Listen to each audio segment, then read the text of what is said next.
Sports. We are Baltimore. We are Ohio. The time is ticking on the Indians' playoff hopes as we enter the final stretch of the season. Time will tell if the Tribe can go on a monumental run to close out 2015 and reach the postseason. Time is on the Royals' side as they clinch their first division title since 1985 last night here in KC. The time is now, and the countdown ends now on Sports Time Ohio.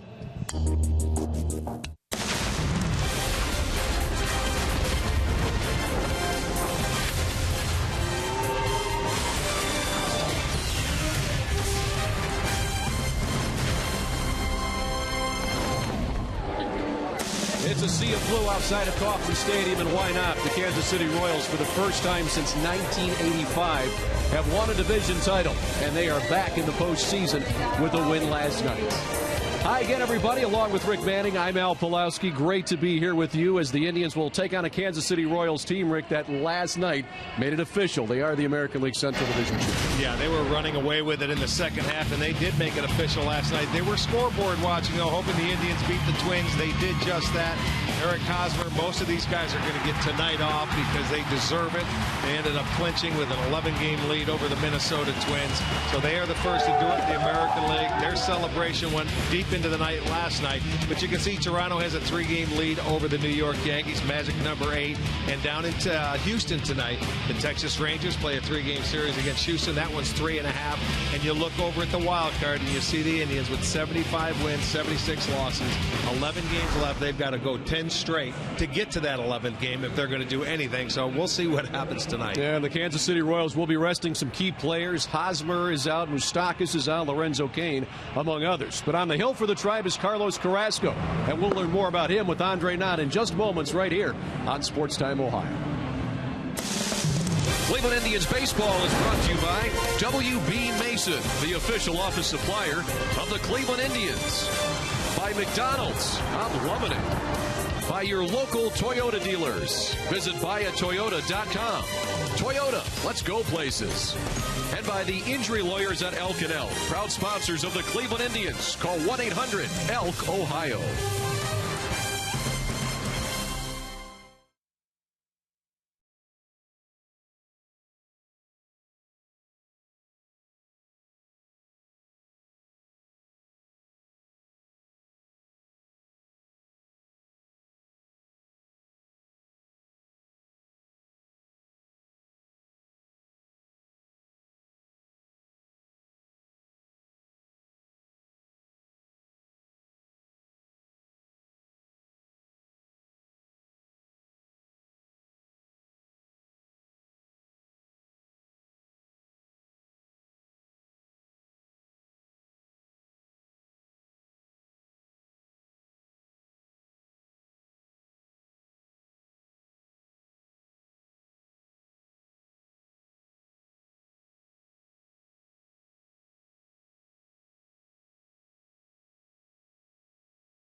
Back here in Kansas City, gorgeous night for baseball tonight. Indians and Royals opening up a 3-game series, the final road series of the season for the Tribe. Kansas City, of course, clinches the Central Division title last night with the win against Seattle. The Indians beating the Twins allowed that to happen. Well, Carlos Carrasco's on the hill tonight. More on him in a moment, but how about some breaking news? Andre Knott joins us, and Michael Brantley, Andre, originally in tonight's starting lineup. Now he's not. What's happening with Michael? Well, basically what happened, he went through batting practice, did everything that was asked of him as he was in the lineup, in left field, batting third. Terry Francona originally said, hey, we'll DH you tonight to get you along slowly.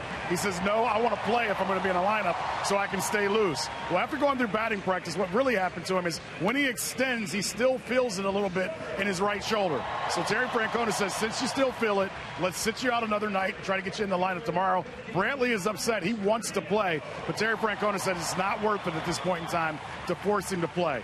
For Carlos Carrasco, he comes into this game with 13 victories. And when you go back to a year ago and you go back to where his career was at, if he can get to 15 wins, he most likely has 2 more starts to go. That would mean the world to him. The other number to remember tonight, guys, he's 4 strikeouts away from 200 strikeouts on the season. For him, he would join Corey Kluber as teammates, both having over 200 strikeouts. Those are 2 numbers that he would love to be able to have and say at the end of 2015 he was able to attain. That would be a beautiful thing for Carrasco. We certainly hope that it'd be the first set of teammates for the Indians since Sudden Sam McDowell and Louis Tion both had 200 strikeouts. But Carlos Carrasco has had a fine year. He's pitched very well against the Royals. He's 3-0.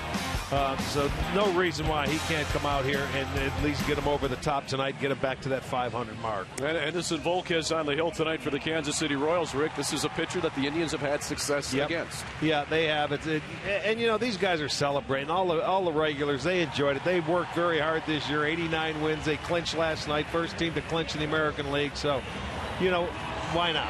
You take the night off. They're still going to be closing in on home field advantage. They're 2 games ahead of Toronto.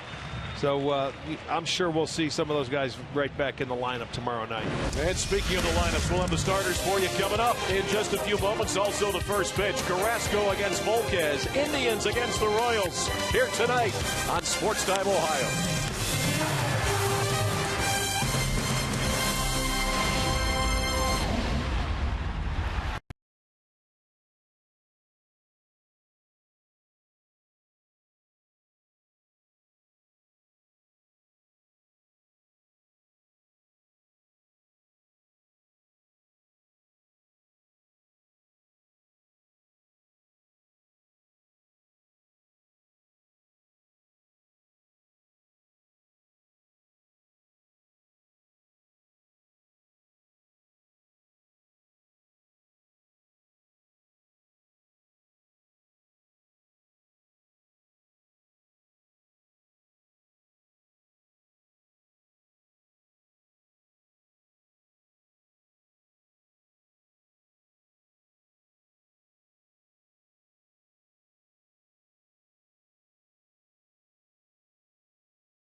Orioles tonight here in KC. Let's take a look at the Indians lineup presented by Progressive Insurance. Jason Kipnis will lead it off, followed by Ramirez and Lindor. Then Santana, Chisenhall, and Chris Johnson. Almonte, Perez, and Martinez make up the bottom third. And we are set for the first pitch tonight from Edinson Volquez to Jason Kipnis. And it's inside for ball one. Along with Rick Manning and Andre Knott, I'm Al Pulowski, in for Matt Underwood tonight. Thanks for joining us. Jim Murphy, the producer. Pat Murray directing. And 2-0 to Jason Kipnis. Well, this will be Volquez's fourth start against the Indians this year. In his 14 innings in 3 starts, 15 hits, 14 walks. So you have to make sure this guy gets in the strike zone. Patience maybe that first time through. Kipnis taking all the way there for strike one. He led off last night's game with the home run to left field. Part of a 3-run first inning, and Kipnis not happy with that call.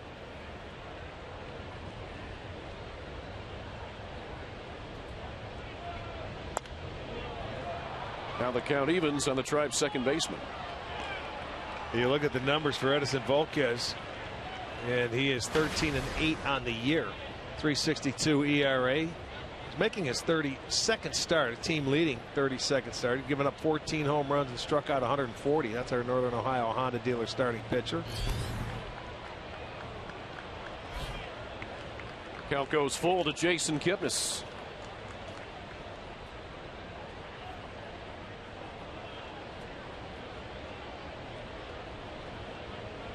Jose Ramirez back in the 2-hole tonight. Michael Brantley was scratched. Kipnis lines that one to right field. Rios starting back, came in, made the catch for the first out.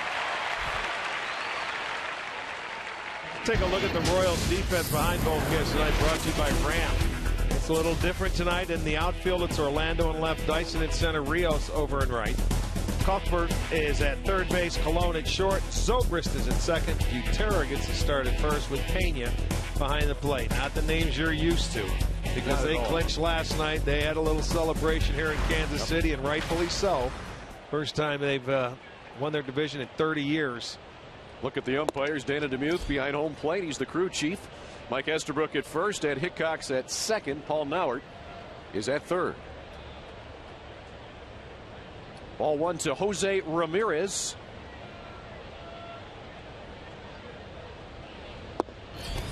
He went 3 for 9 on that just completed Minnesota Twins series. He also went from 9th to 2nd on the Brantley move coming out of the lineup. Now, originally it was back to the typical Kipnis, Lindor, Brantley in the top 3. And now a similar lineup to what we saw the last couple of nights in Minnesota.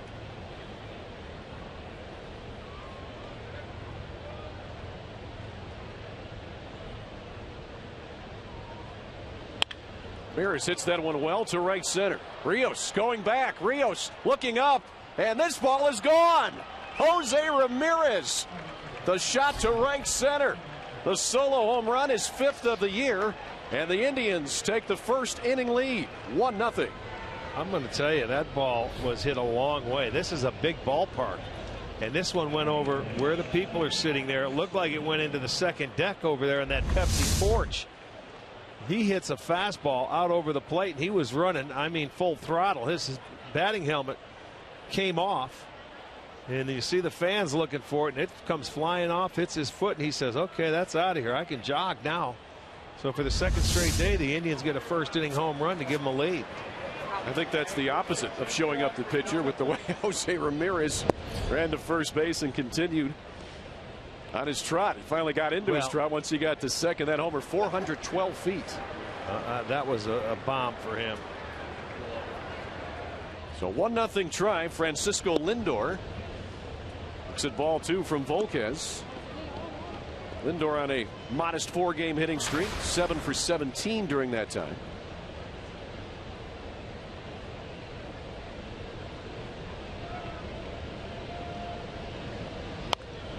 Fouls that one off. Well, I'm not sure if it's going to be a sellout tonight here at Kauffman Stadium, but it's going to be awfully close. As this place is packed after clinching it last night. They raise the banner here as you get a look at the crowd. And they were pretty fired up before this game, but Jose Ramirez just quieted them down a few moments ago. Well, it goes to show you, if you don't make your pitch, even a guy like Ramirez can hit it out of the ballpark. It's his 5th home run. And he left a fastball right there to his nitro zone and gives the Indians a lead.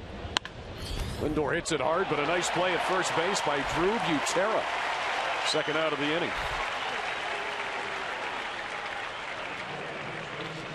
Let's take a look at our Windows Systems game time temperature. And tonight, 81 degrees. The weather is absolutely picture perfect. And a late September evening here in Kansas City.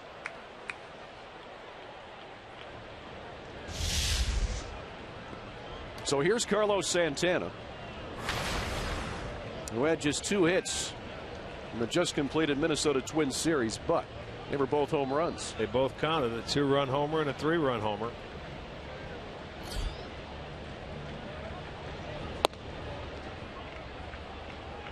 One 1-0 to the Tribe cleanup hitter.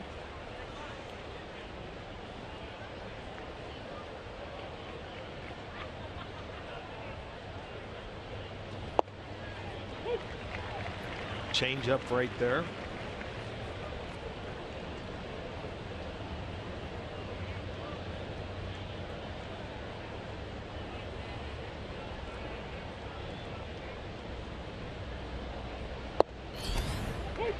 Strike 2 to Santana.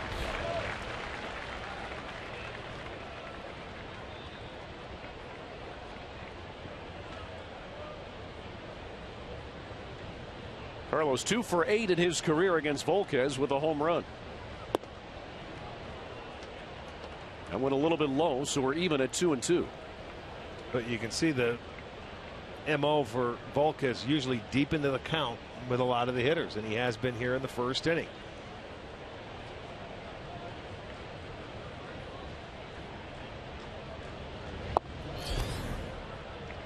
Three and 2 now to Carlos Santana.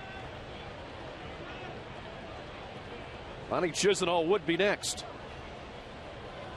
Volquez with 20 pitches already, but just 9 of them for strikes.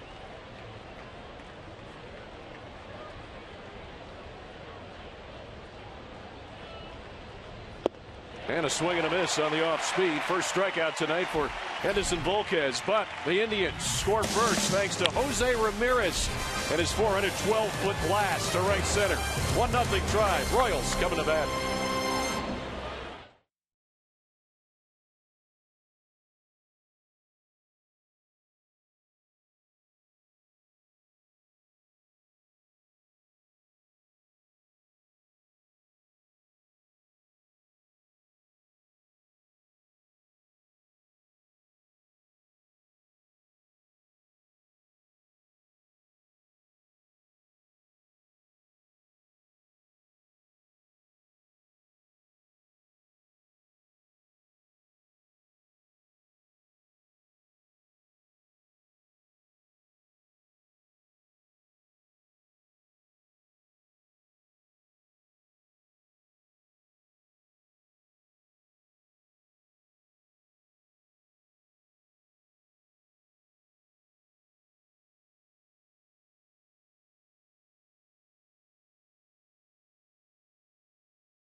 To the bottom of the first here in KC, the Indians with a run in the top half thanks to Jose Ramirez and his 5th home run of the season.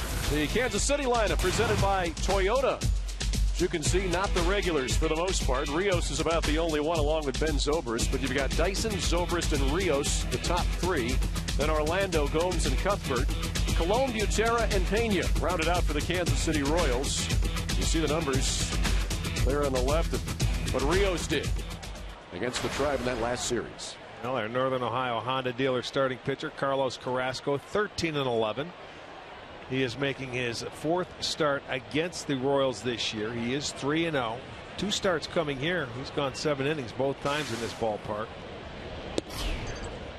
Gerard Dyson will lead it off for KC.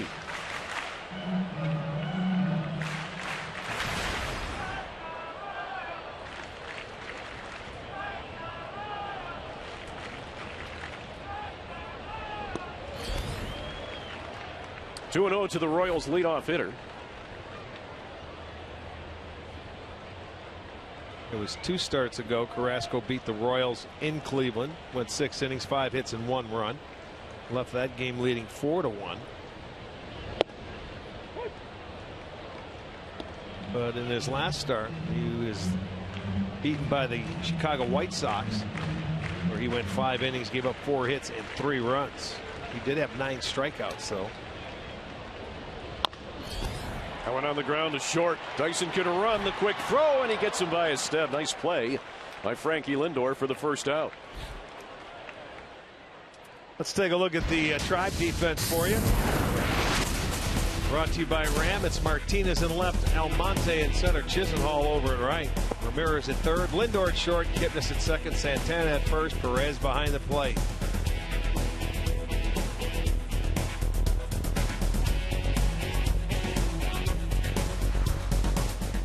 So here's Ben Zobrist, the number 2 hitter in the Royals lineup tonight.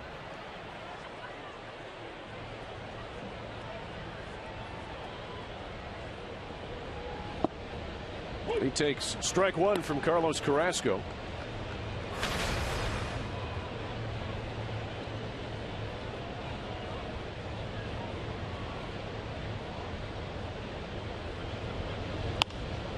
It's that one down the left field line, but it'll twist foul. 0-2 to Ben Zobrist, the longtime Tampa Bay Ray, and then played in Oakland. Yeah, this was a nice pickup for the Royals because when he came in here, Gordon was hurt, so he was playing the outfield. And then Infante, is having an off year. So when Gordon comes back, they plug him in at second base. And the last time we were in Cleveland, it looked like he was getting ready to walk away, didn't he? I think everybody thought that was strike 3. Wait a minute. Now, wait a minute. Zobrist was going to walk back to the dugout. What's going on here in the last 3 days? If they would just call strikes, everything would be fine. The hitter was walking back. The catcher was going to throw it to third. And the umpire calls it a ball. Now it's 2-2 to Zobrist. That pitch looked pretty good. But anyway, when they came back and they were playing in Cleveland last road trip for the Royals, they inserted Infante into the lineup, and he had his 7 RBI game. The one time he played, and it's been 8 games since he filled in. Well, the previous month he went over a month. He had 6 RBIs.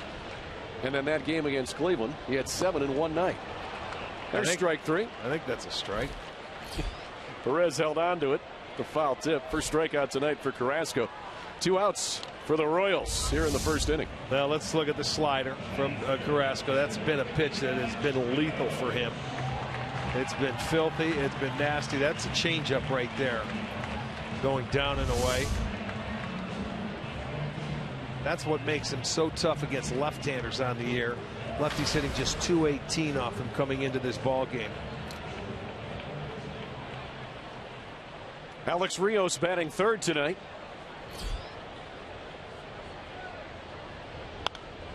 Swings of the first pitch and fouls it off.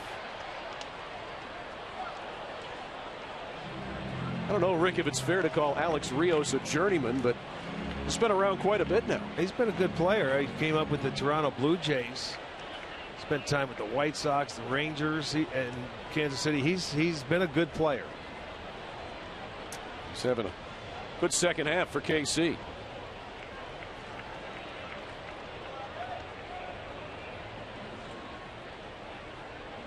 One and one the count.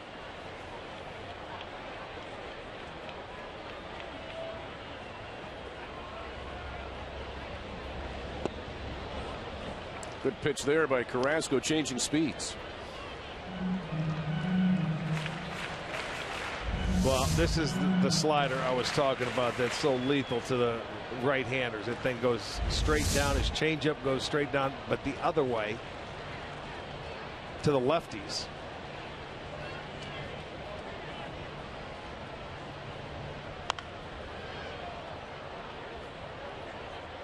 Count remains 1-2.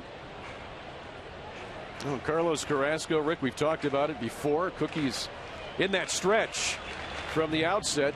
We're seeing more and more. You know, the bullpen now, you rarely see a guy come out with a windup anymore. Now some starters, even if they have a windup, it's more of a baby windup. Yeah, well, case in point, like a David Price. A couple guys that, you know, they just, you're right, it's simplified. Carlos keeps it extremely simplified as he just says, forget about the windup, I'll stay in the stretch. And it's also comfort. It makes him feel comfortable. A lot of times when guys go into the windup, it's not like the old days when you're trying to deceive them and do things with high leg kicks and things like that. There's not that around anymore. Swing and a miss. So Cookie gets 2 strikeouts here in the first inning. And Kansas City goes 3 up, 3 down. We'll head to the second. 1-0. Try.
Here at Kauffman Stadium, Indians in the lead 1-0. Chisenhall, Johnson, Almonte, the hitters doing the top half of the inning here is Lonnie Chisenhall batting 5th and playing right field will lead it off.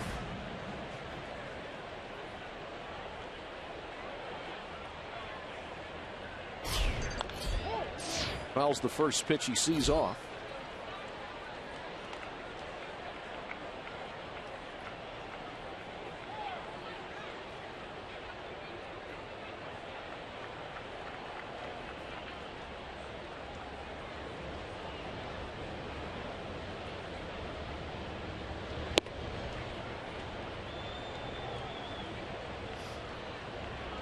Watching Lonnie Chisenhall in right field versus watching him at third base, his entire game, Rick, is really so much more confidence, so much more consistent.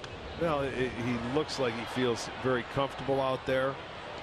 I think the toughest thing for him to be it's boredom. You know, on the infield, you're in on every pitch, especially at the hot corner when you're sitting out there playing. I would love to ask him how he's adapted to just sitting out there in between pitches trying to think of something. Goes down swinging there for the first down of the second inning. Second strikeout tonight for Volquez.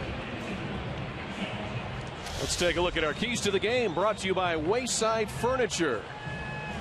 Henderson Volquez, could he be the game 1 starter for Kansas City in the postseason? Carlos Carrasco, looking for that 14th win. Well, the way Cueto was pitching that 5-game stretch, it looked like it might have been Volquez, but last night he had a quality start, and he seemed to be Cueto, I'm talking about, seemed to be reeling it in, and they went out and traded for him to be the #1 guy when they get to the playoffs. So he should have about another start left, 2 tops.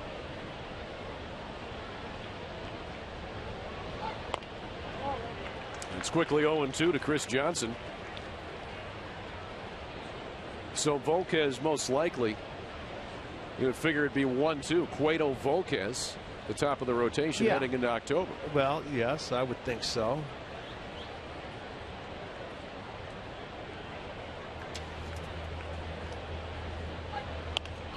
Johnson fouls that one off.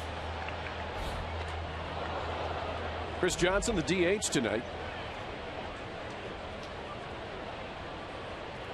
Yeah, he played first base last night. Now he's back to the DH role. Had a nice pick in Minnesota on a play on a throw from Ramirez over at third base. It was in the dirt. He picked it out nicely. He had a couple of nice picks last night, and that's a position that he knew when he came over in the deal, that if he can learn to play that consistently, there's going to be more at bats for him. His first base is not really settled over here with the Tribe.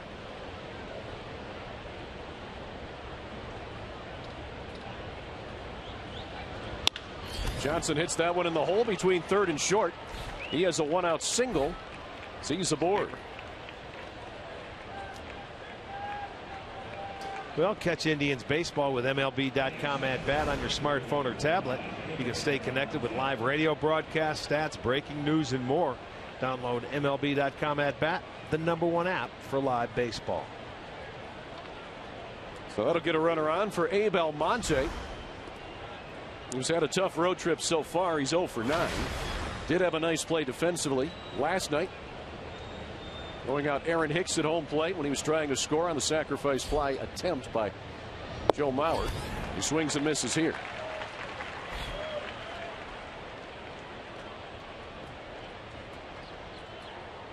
Yeah, that assist came back in the first inning, the bottom of the first, after the Indians put 3 on the board. Twins had first and third, nobody out. Turned into a double play quickly. Modest lead for Chris Johnson at first. Abe Almonte down in the count 0-2.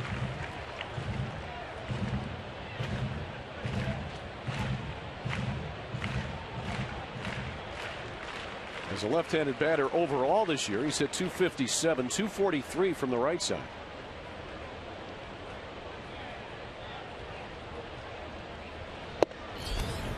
That one is in for ball 1.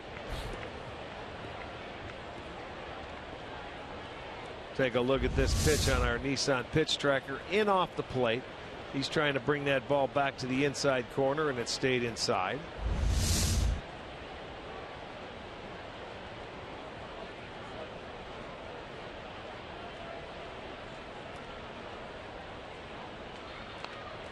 Almonte gets a piece to stay alive.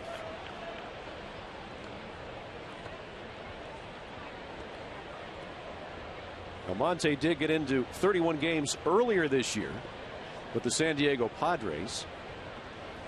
He batted just .204. But here in the American League with the Tribe, he's at .253, and that's with an 0 for 9 currently on this trip. So Almonte markedly better here in the AL. And he hits that one hard to right field. Rios going back. Rios near the wall, looking up. That ball is gone. Home run. 2-run shot for Almonte.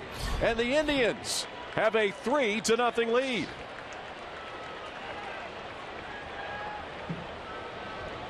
Looked like he hung Almonte a breaking ball that he took advantage of and got it over the head of Rios. He's had to look up twice to see the ball go over the fence. This one bounced back in. It'll be our McDonald's. I'm loving it. You see the spinner stayed about belt high out over the plate, and he put a pretty good swing on it. And this is a big ballpark, folks, but it gets out of here, bounces high and comes back into play. So that's a home run in the Tribe, scoring in the first 2 innings on the long ball. So Ramirez in the first, a solo shot, a 2-run homer here in the second by Almonte. And it's 3-0 Tribe as Roberto Perez will try to beat this one out. But on the run, a pretty good throw there by Cheslor Cuthbert, the third baseman tonight for the Royals. 2 outs. Now, Abe Almonte has 5 home runs this year. They're all from the left side of the plate. Well, he comes in and goes with the glove. He had plenty of time. He knew who was running.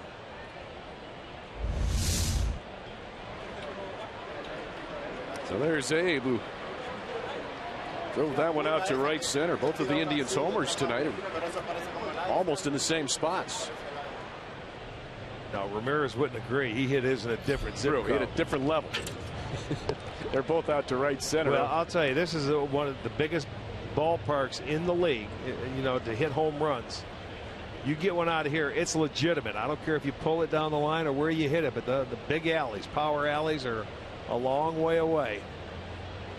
Michael Martinez getting the start tonight for Michael Brantley. Brantley a late scratch. You heard Andre Knott talking about it before today's game, and that Michael Brantley thought he could go, just still a little bit of soreness. It makes sense. Yeah, why rush him risk? back? I mean, there's no reason. If it's hurting while he's extending his arm to hit, then there's no reason to play the outfield. All it takes is one little slip or another dive out there. And well, and Tito originally had him in as the DH, and Andre said that Brantley said, I want to play in the field to try to stay loose and, you know, not let it cool down. Well, then they made the right decision. Let him sit down and not play him at all. Right.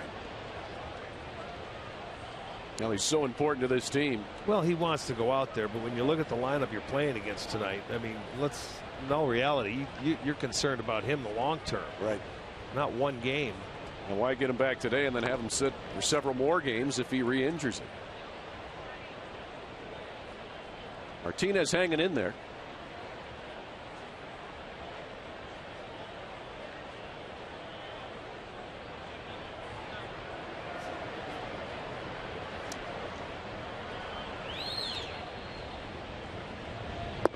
And a swing and a miss. Third strikeout for Volquez, but the Indians once again go yard. This time a 2-run shot by Abe Almonte. Indians lead it 3-0.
Inning here in KC. Indians up 3-0 thanks to a solo homer by Jose Ramirez in the first inning, and a 2-run shot by Abe Almonte in the top half of this one. Hitters 4, 5, and 6 for KC: Orlando, Gomes, and Cuthbert.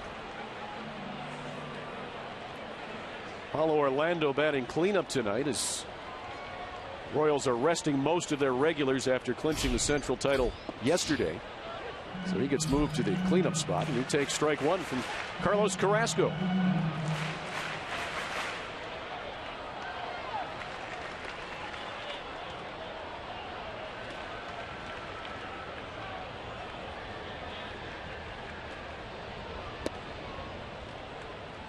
last time the Kansas City Royals won a division title, Rick, they were playing on AstroTurf here at Kauffman Stadium. Yeah. That's how long it's been, 1985. Yes. Yeah, I was back when I was playing against them. You're right. It was carpeted. They also went on and they won the World Series that year.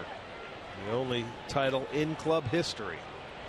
They beat the St. Louis Cardinals in that memorable World Series that fall.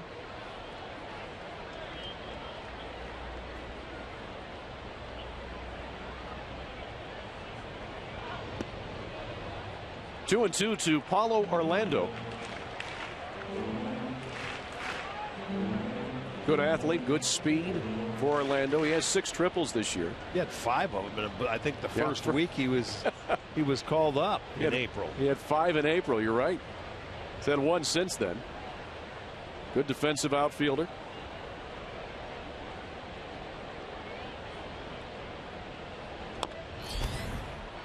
It's a piece of that one to stay alive. Carlos seems to be keeping the ball down tonight. Down in the zone, you see a lot of guys just hitting the top part of that baseball and just fouling him off on his little sinkers.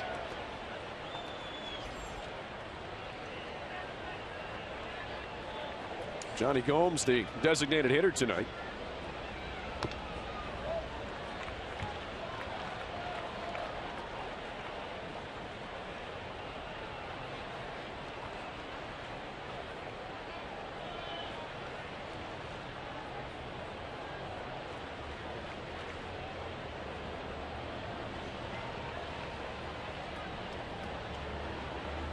Time called at home plate. So Orlando gathers himself. The leadoff hitter here in the 2nd inning.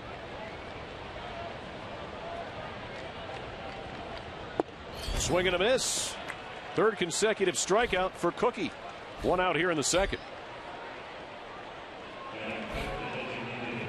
So here comes Johnny Gomes, and Andre, this Kansas City lineup is not the typical Royals lineup that we're used to seeing. It is not, and I know there's been a lot of talk about what the lineup they have out there tonight. I know even some fans behind me are complaining and saying there's only 2 starters in there, but there's no complaining in the Indians dugout. Terry Francona says, look, when you win a division and you play the way they've played throughout the season, you have the right to play whomever you want, whenever you want, once you win a division. He says he has no problem with it.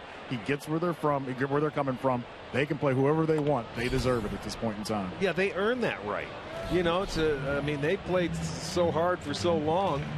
You know, when you clinch, your regulars should get a day off, and it won't be tomorrow. They'll be back in there tomorrow. Just let them relax for a day. And, you know, the Indians can't complain about nothing because you want to see that lineup in there if they could for 3 days. I don't think there would be many complaints if this was the lineup the entire weekend. Right. Not from the Indian side. From the Royals side, there would be.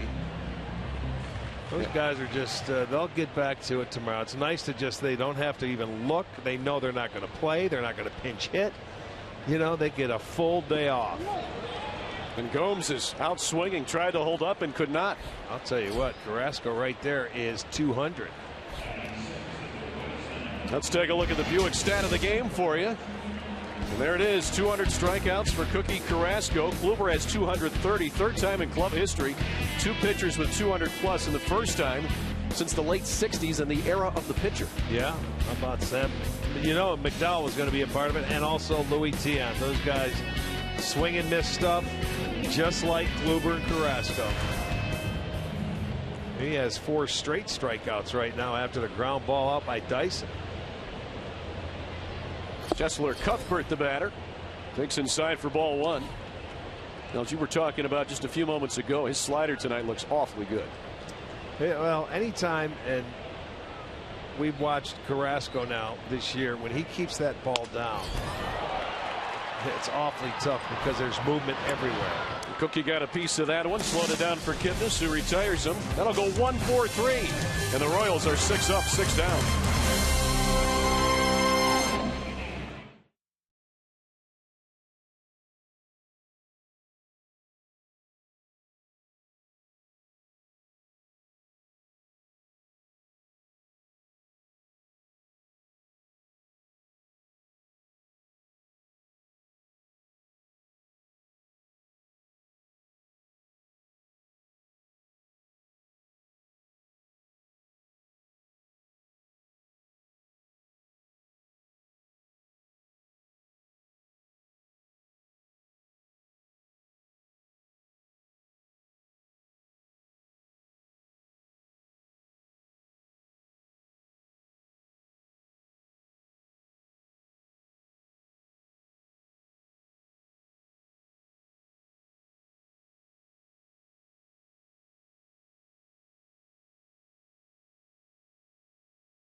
For the wild card at the new Corner Bar, which is open to all fans at Progressive Field.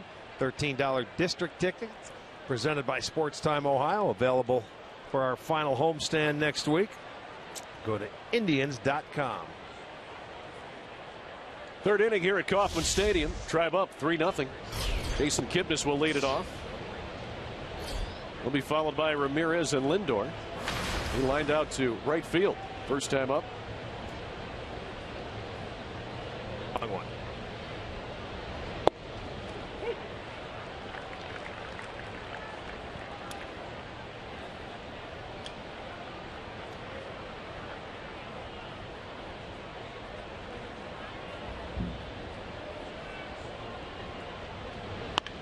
Gets that one on the ground to second. Zobrist will throw out Kipnis for the first out.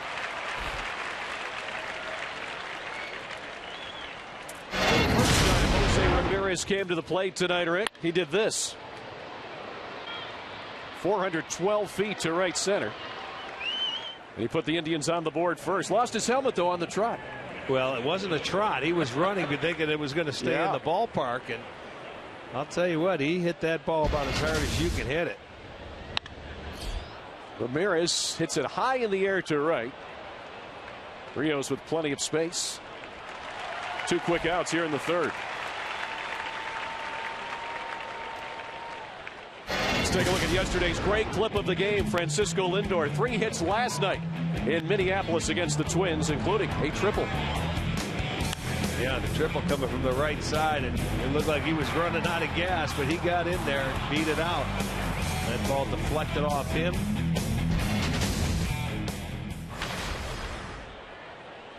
Lindor grounded out to first, his first time up tonight, but he's batting in the 3-hole for the 3rd consecutive time. As we talked about, Brantley originally was slated to go tonight, but last couple of nights with Michael out, Tito went with Lindor, so keep him there. Why not? Best suited for it. Zarkia in the driver's seat. See what Lindor has done against the American League Central this year. So he's done it against the Indians' top competition. He's been solid all the way around. It took him maybe about 50 or so at bats to get a feel up here at the big leagues, maybe 75, and after that he took off.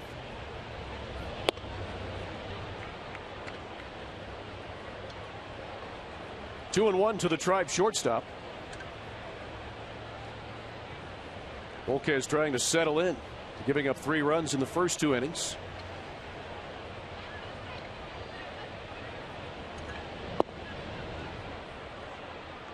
And a hitter's count now for Lindor.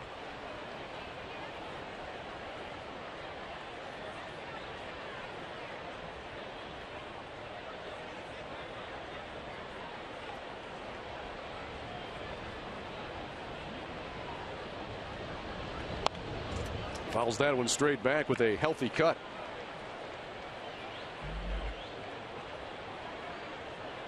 Indians and Royals back here again tomorrow night, an hour earlier. 7 o'clock first pitch, 6:30. Indians live. And the series will finish out on Sunday. Final road game of the year for the Tribe at 2 o'clock. Coverage begins at 1:30. Lindor again gets a piece.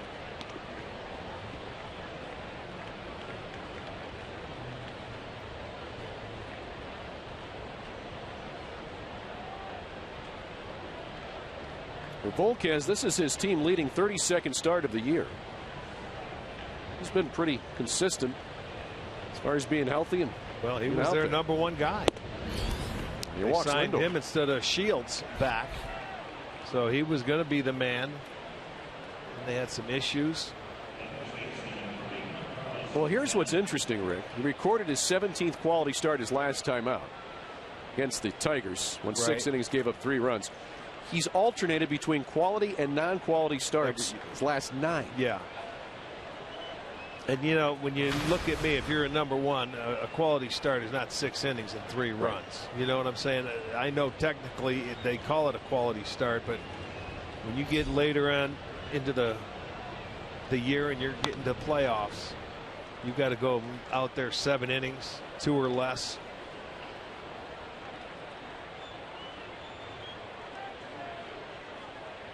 And there's no doubt the Royals will be counting on him in the postseason.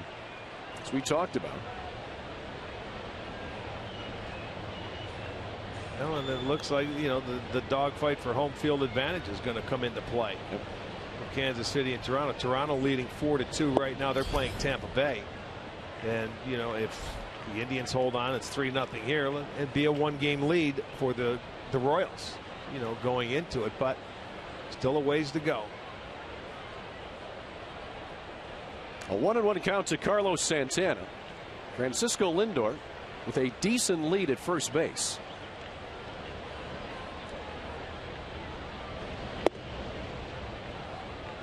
Now it's 2-1. Francisco Peña will go out and have a chat with Volquez. We got the first two batters quickly, Kipnis and Ramirez, but then walked Lindor. He's now fallen behind Santana. Yeah, no reason right now for Lindor to try and steal a base. Let Santana hit here. He has the count in his favor.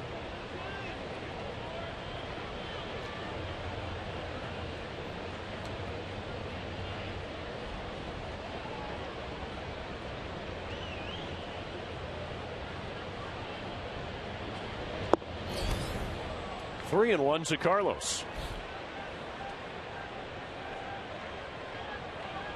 Lonnie Chisenhall would be next.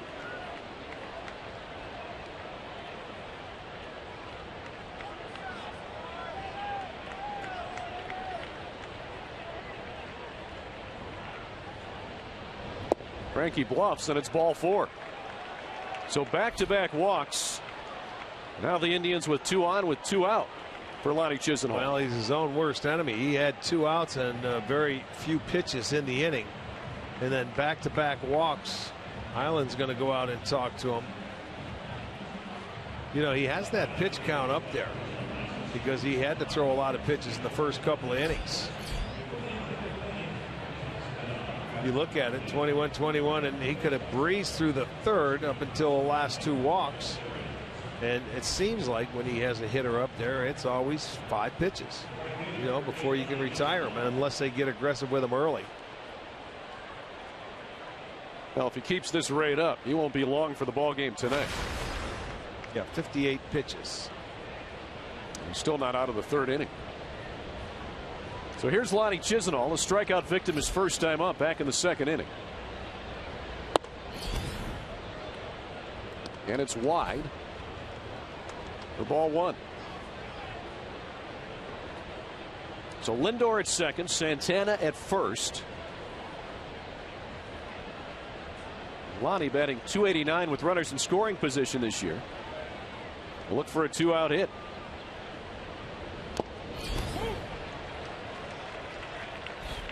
Last night, Lonnie, of course, had that big 2-out base hit in the 1st inning after Kipnis led the game off with the home run, and 2 on with 2 out, and drove them both in to make it 3-0. Well, a 2-out hit here would play very well because he had 2 out, nobody on, and he walked him. It was his fault, the last 2 guys. 2-out walks can come back and hurt you.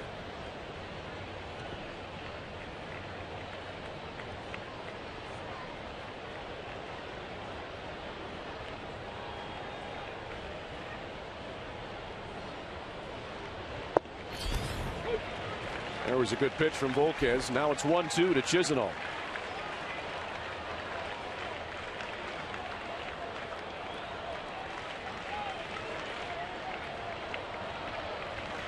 It's packed house tonight trying to get behind Volquez here. Lonnie sends that one to center. Dyson, though, has plenty of room. And the Indians retired here in the 3rd inning. For the first time, they go a frame without scoring a run. Bottom of the 3rd coming up. Tribe up 3-0.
Enjoy a cold one to look forward to Miller time later in the game. It is brought to you by Miller Lights. All right, look at that little baby checking out that camera. He's checking out the phone. That's what a selfie is. I guess mom's doing it for him, so I don't know if it's officially a selfie. Bottom third of the Royals order here in the bottom of the third. Colon, Butera, and Pena.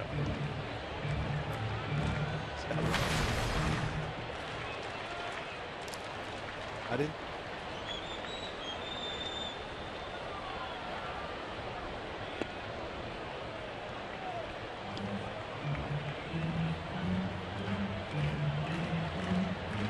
Colon's been fairly hot when he's gotten in there. Didn't play last night, but over his last 11 plate appearances, he's 7 for 10.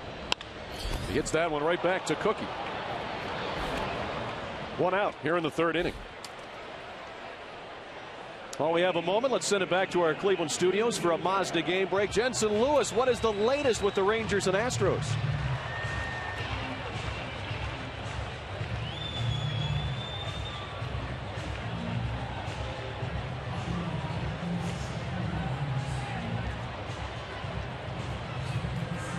Okay, Little Jensen. Although I can't really call him Little Jensen because he's not very little. Yeah, but there's only one Big Al. That's true.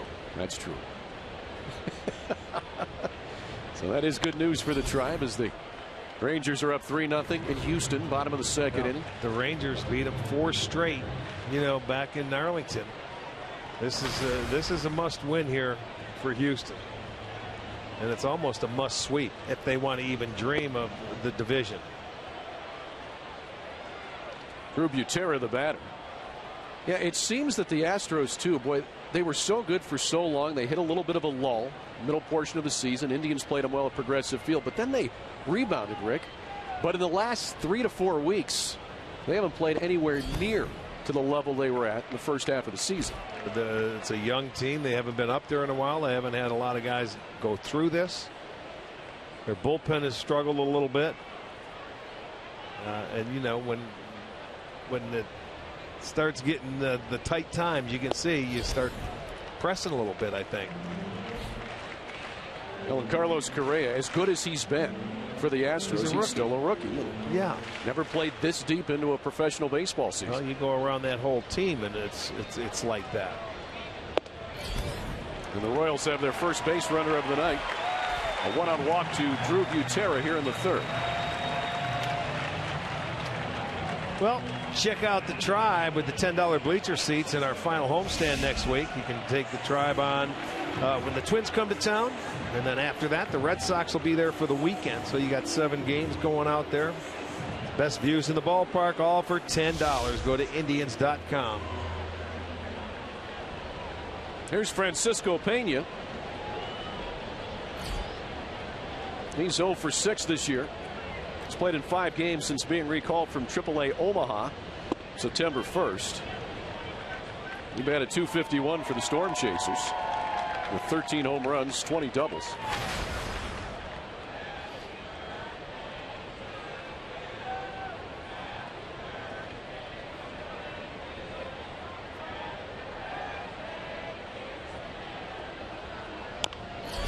On the ground, but foul. So Carrasco gets ahead of the number 9 hitter, 0-2.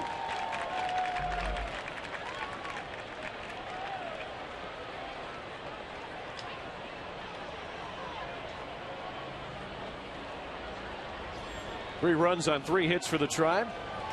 Zeros across the board for the Royals here. It's Pena's first major league start.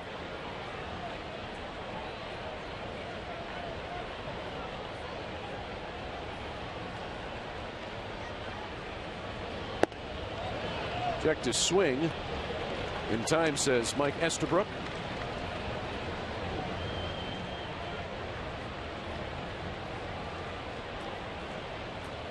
Throw it again, he won't.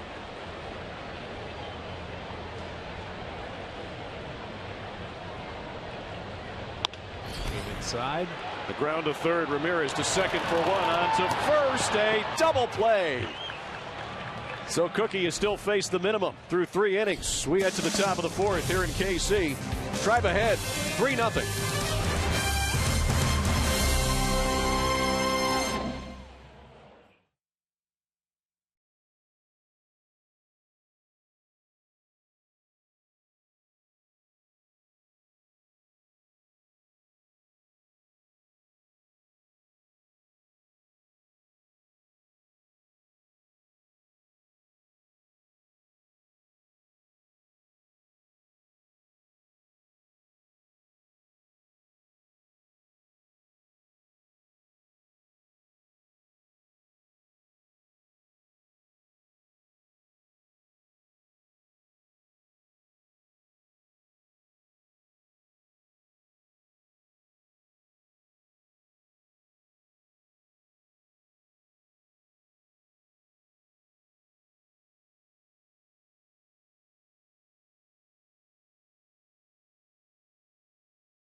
Indians with a 3-0 lead over Kansas City. Hitters 6, 7, and 8 due up. Johnson, Almonte, and Perez against Edinson Volquez. He's already thrown 62 pitches here tonight.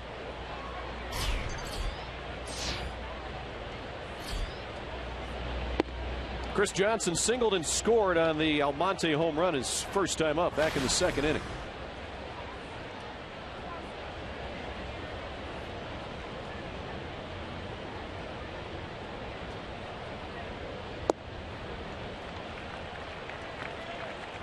Well, when Chris Johnson came over, Terry Francona said, he talked with him, said, most likely you're not going to be starting a lot, at least not every day, but you can play first, third, maybe the outfield. That'll open up some doors for you, not just this year, but in the future. Well, you DH some, also something you can't do over in the National League, so that helps him get more at-bats.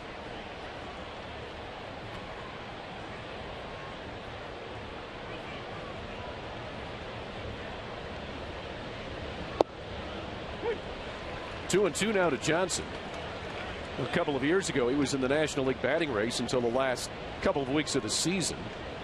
This year in the National League for the Atlanta Braves, he was batting just .235 when he came over. He's batting .348 here with the Tribe. Fouls that one off.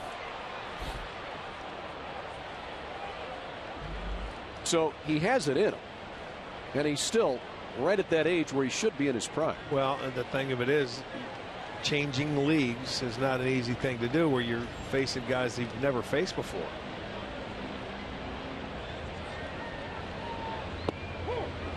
That one is called strike 3. Johnson on his way back to the dugout, so the tag will not have to be applied. 4 strikeouts for Volquez. Let's take a look at our AT&T Uverse Rewind. Abe Almonte last night throwing out a runner at home. Tonight, a 2-run homer. Yeah, got himself a hanging breaking ball and hit it out of the ballpark over the 387-foot sign. That 2-run homer made it a 3-0 ball game. The Indians did this early. They scored in the first and the third last night. The 3 and 3.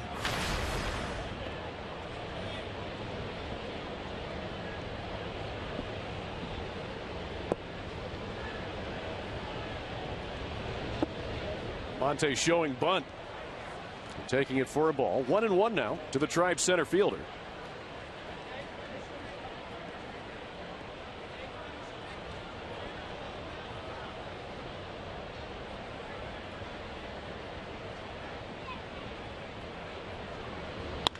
He lines that one to center. Here comes Dyson right at him for the second out. So he hit it hard, but right at Dyson.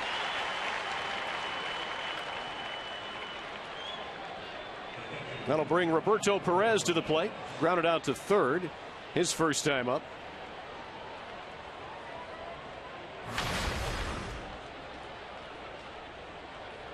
Roberto getting the start at catcher tonight after having last night off. And the previous evening on Wednesday, he was the designated hitter against the Twins.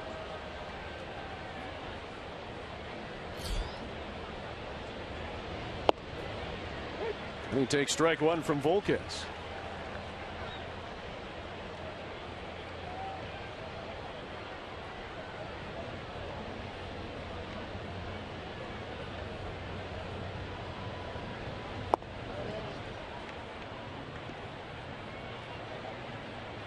Well, Volquez looks a little bit better now, Rick, than he did the first couple of innings. Well, he did that back in the third inning, the last inning. He got the first two guys on very few pitches, and he ended up walking two guys. And right on cue, it's now 2-1 as he throws two consecutive wide ones.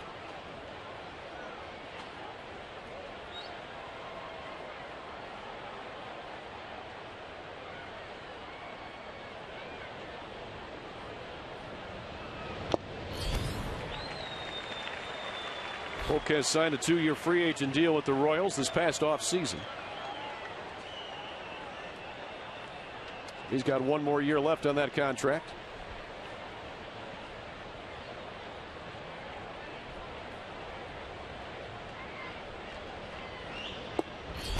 Full count now to Perez. Michael Martinez on deck.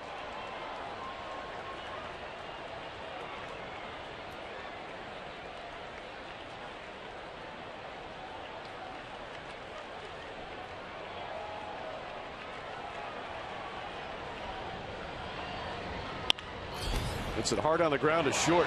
Nice play by Colon. Gets up. Throws out Perez. So the Indians go 3 up, 3 down for the first time tonight. We head to the bottom of the fourth. Still 3-0 Indians.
Of the fourth inning. The waterfalls here. Fountains. Gorgeous. Kansas City. Indians in the lead. 3-0.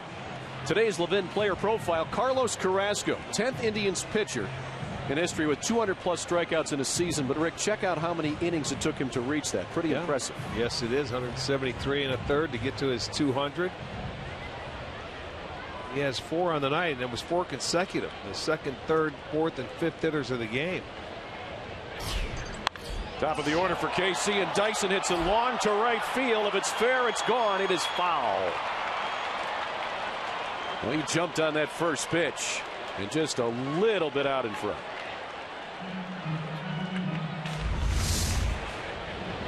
Well, and that's a breaking ball that Carlos left. He gave him some swinging room.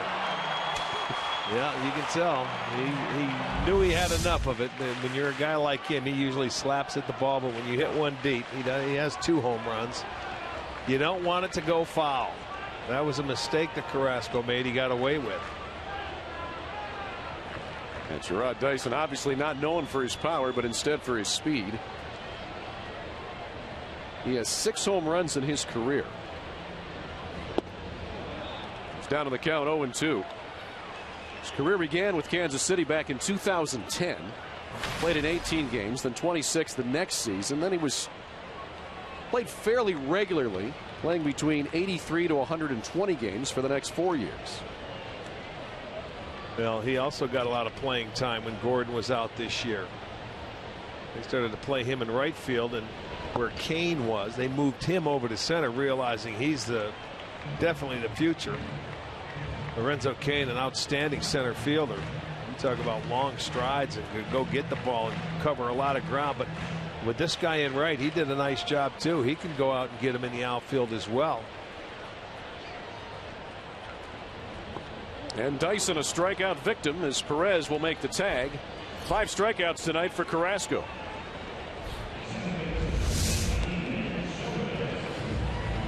There you go. Chase the changeup.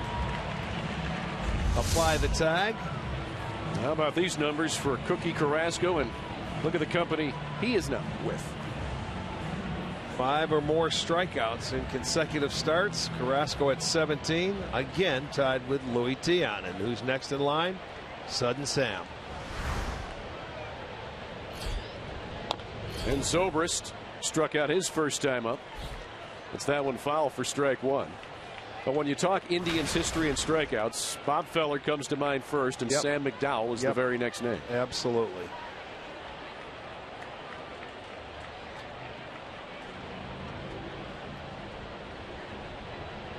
They have had some great pitchers in their history.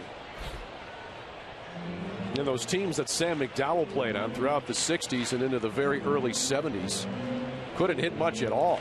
I mean, he needed to have the number of strikeouts he did and really hold the other team at bay, as he did most times out. Well, you talk to some hitters back in the day that had to face him, and they'll tell you he had probably the best stuff of anybody they faced back in that time.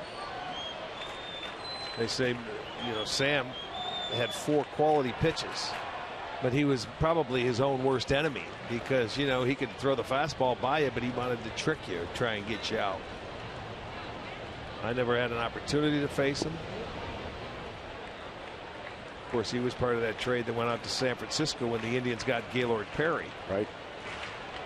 So that worked out well. They got a lot of years out of McDowell, a decade out of him, and then you turn around and get Gaylord Perry, who wins the Cy Young for him. Yes, he did.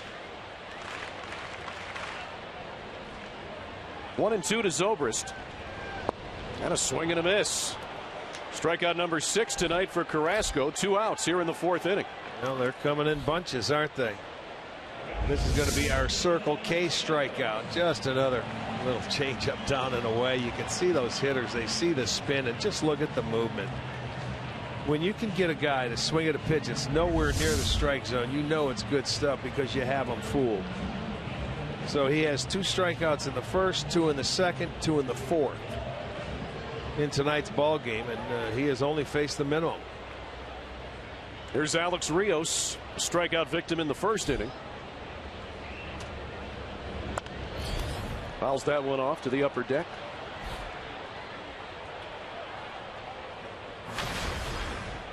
Now the Indians came into tonight knowing that they were probably going to face a Royals team that were going to sit most of their starters.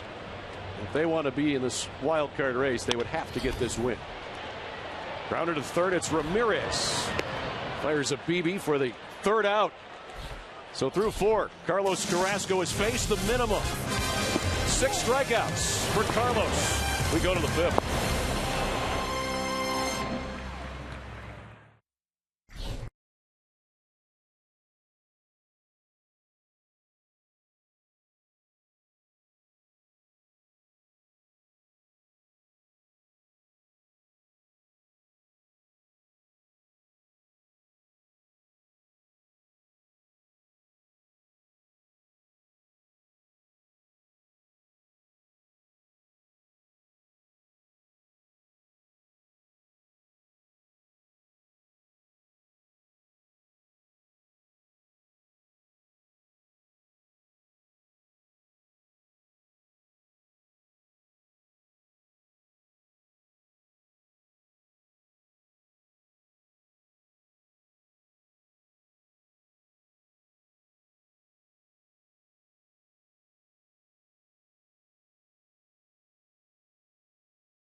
your Northern Ohio Honda dealers. By the Cleveland Clinic.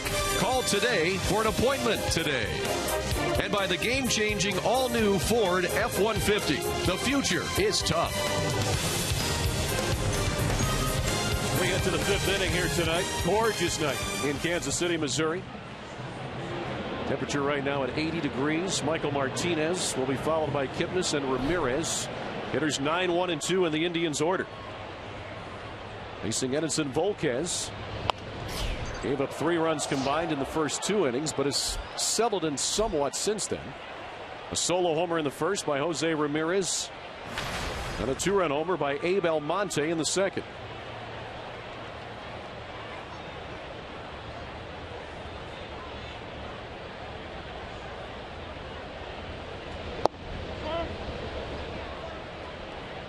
One and one to Michael Martinez.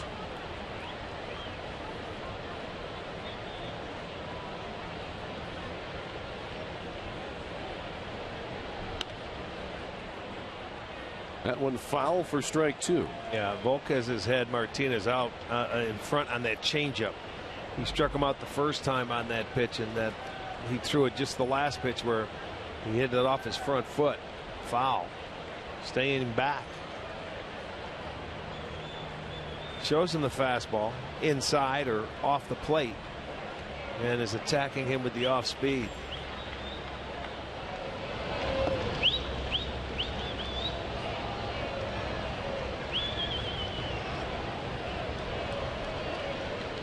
Michael Martinez, one of those nice guys to have on your bench that can play multiple positions and do a little bit of everything.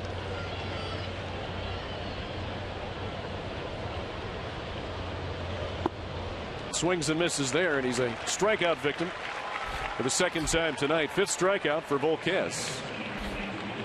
Let's take a look at our recap. Brought to you by your local Toyota dealers. Here in the first inning, Jose Ramirez, 412 feet to right center. Then Abe Almonte in the second inning. And that's been the scoring thus far tonight. Yeah, 2 swings of the bat.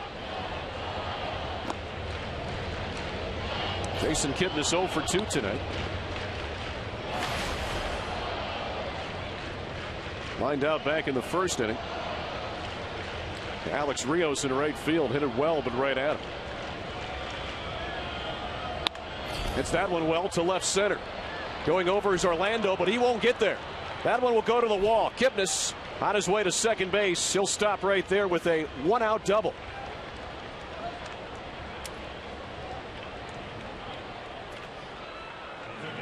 That's going to be double number 40 for Jason Kipnis. And how many of those doubles have you seen go to this side of the field? Left center or down the left field line. He peppers it. And he gets it into the gap, and there's a lot of space out there. Now you've got 2 Indians. He and Michael Brantley now with 40 doubles on the year. 15th time in club history. Coco and Hafner since 05. All right, 10 years ago. 10 years. So Kip is in scoring position with 1 out for Jose Ramirez. He's hit the ball well twice tonight. He homered in the first, flew out to right in the third.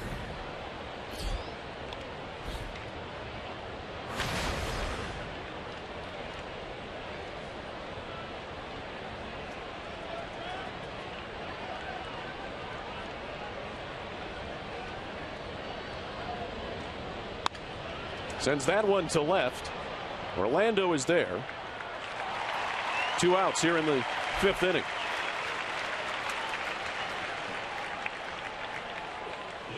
Well, we're on the countdown to face-off for the Columbus Blue Jackets. Opening night against the New York Rangers, only 14 days away on the home of the Blue Jackets, Fox Sports Ohio. Columbus riding a 12-0-1 streak to end last year into the season opener. So good luck to them. That's in just 2 weeks.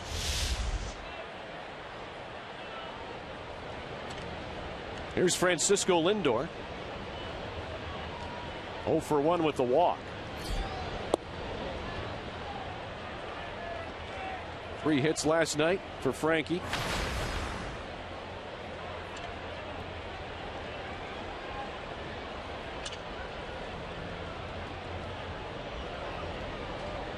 5 for 8 in his last 2 games coming into tonight. It's that one on the ground. Volquez will have to beat him to the bag. This will be close, and he's out.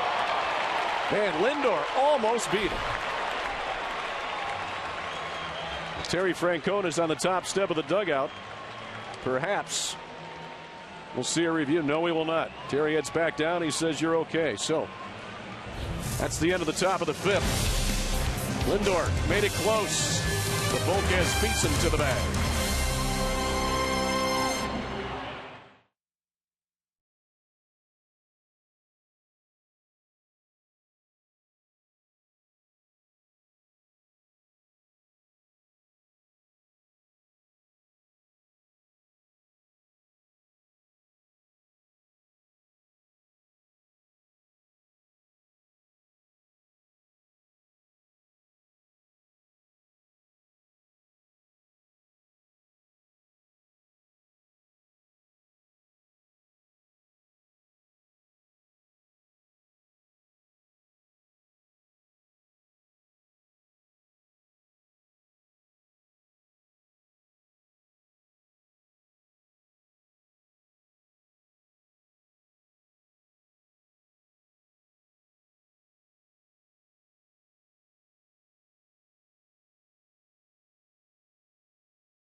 Here in Kansas City, middle of the order for the Royals, Orlando, Gomes, and Cuthbert. Indians in the lead, 3-0. Carlos Carrasco has faced the minimum.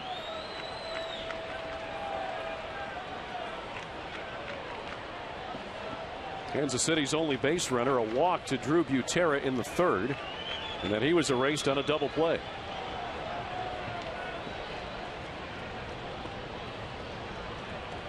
And it's ball 1 to Orlando, was a strikeout victim back in the 2nd inning. 6 strikeouts tonight for Carrasco.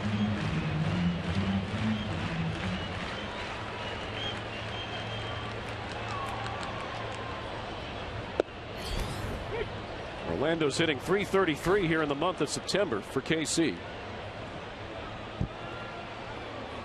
Another nice young player, Rick, for the Royals. Yeah, he's a big guy, plays the outfield, has good speed. He's at 14 doubles, 6 triples, 7 homers. You know, you're not going to get a lot of playing time with the outfielders that they have. You're going to give them a breather or some time off unless they have an injury. And that's exactly what he's done.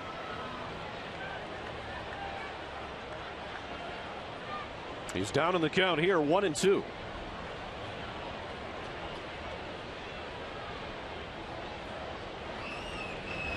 Swing and a miss. Strikeout number 7 for Carrasco. 1 down here in the 5th. You look at the strikeouts for Carrasco. He's had 2 and 3 innings. The 1st, the 3rd, and the 4th. Excuse me, 1st, 2nd, and 4th. But just continuing, the right-handers are going to get a steady dose of the sliders. Left-handers are going to get the changeup. And you can see the ball in, moving away. That was a good sinker right there to get Orlando. And that is number 7 for Carlos tonight. Here's Johnny Gomes. Struck out earlier, and he's 0 for his last 13.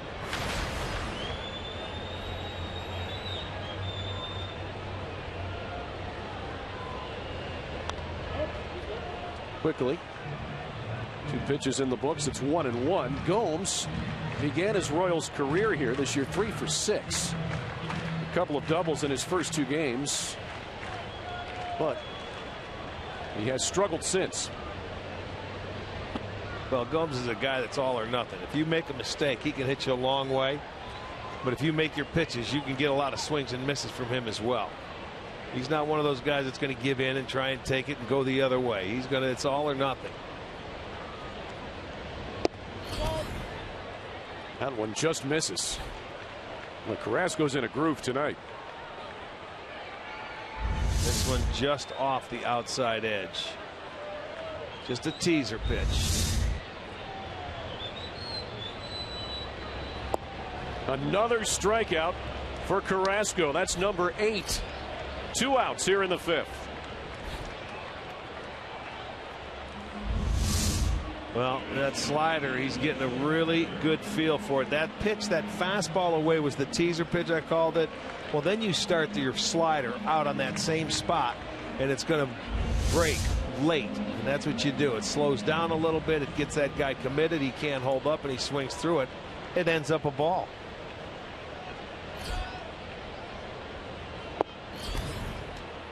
Cuthbert swings and misses.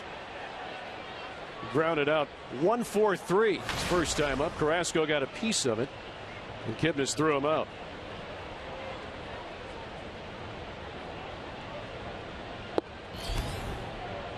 Well, his ball tonight, Rick, so much movement. It takes off, and it has done that this year. When he's been on his game, he keeps it down, and it's really tough to hit. And if you hit it, you're going to hit it on the ground like that. There's Lindor. Routine backhand for the rookie shortstop. And 5 innings are in the book. Carrasco tonight is wicked. 8 strikeouts through 5.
Data strong fan, and you just might see yourself in an upcoming broadcast.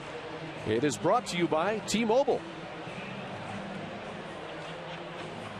We head to the 6th inning here in Kansas City. Indians with a 3-0 lead. Carlos Santana, Lonnie Chisenhall, Chris Johnson due up. The middle of Terry Francona's batting order tonight. Indians with 3 runs on 4 hits. 2 home runs, one by Jose Ramirez, a solo shot. 2-run homer by Almonte is accounted for the scoring. Kansas City with 0s across their line.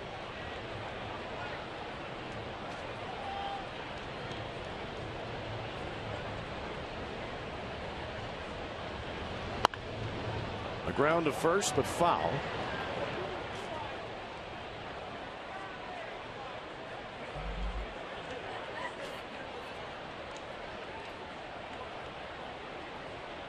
Volquez has settled in a little bit, retiring 7 of the last 8. And he's at 90 pitches here to start off the 6th inning.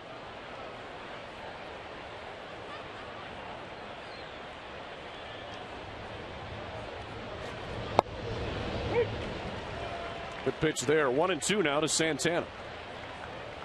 Yeah, the times he's been inside a lot to the left-handers, he's missed in off the plate, hasn't been able to throw it for a strike, but he did right there.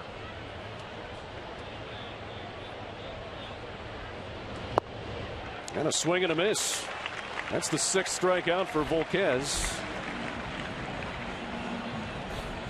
Let's take a look at our injury report, brought to you by the injury lawyers at Elk and Elk. A couple of big ones out tonight for both sides. Michael Brantley for the Tribe. Now, he's day today, but Greg Holland is out for the year. Yes, he is. He's had some elbow issues. And, you know, the unfortunate thing, he's been their closer, you know, for the last few years and has done a tremendous job. And now I know they have somebody to back him up, but he's not going to get a chance to go after it. Last year in the playoffs, he had an opportunity, but when you win the division, and it's been an unfortunate year for Greg Holland. And, you know, he's a free agent at the end of the year, so there's probably a chance he may not be back here in Kansas City. It really came at the wrong time for Holland, and you have to feel for him. It's Chisenhall now the batter. 2-0. He's 0 for 2 tonight. Sends that one to left. Right at the left fielder, Orlando, for the second out.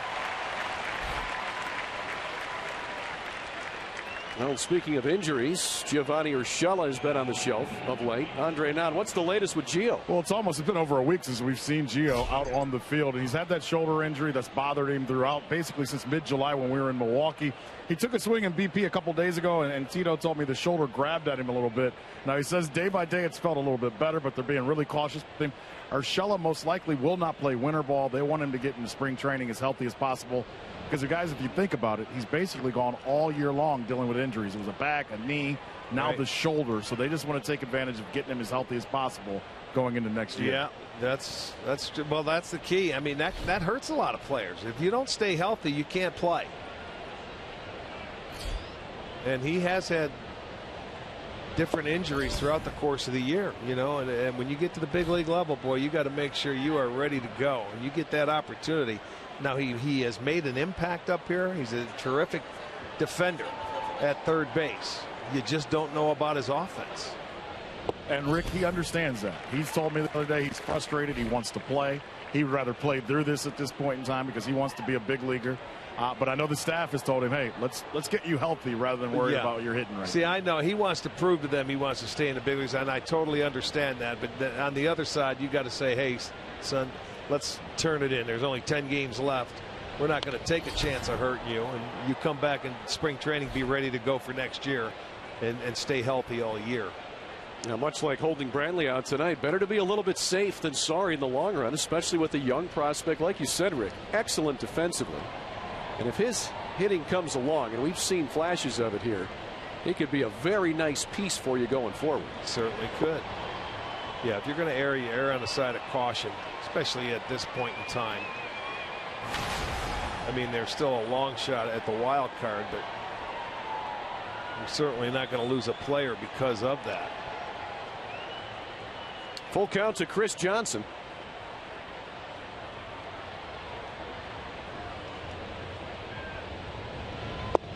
And a swing and a miss. So 7 strikeouts tonight for Volquez. We'll head to the bottom of the 6th inning. Still 3-0 Tribe.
third of the Royals order. Colon, Butera, and Pena will face Carlos Carrasco, who has faced the minimum tonight.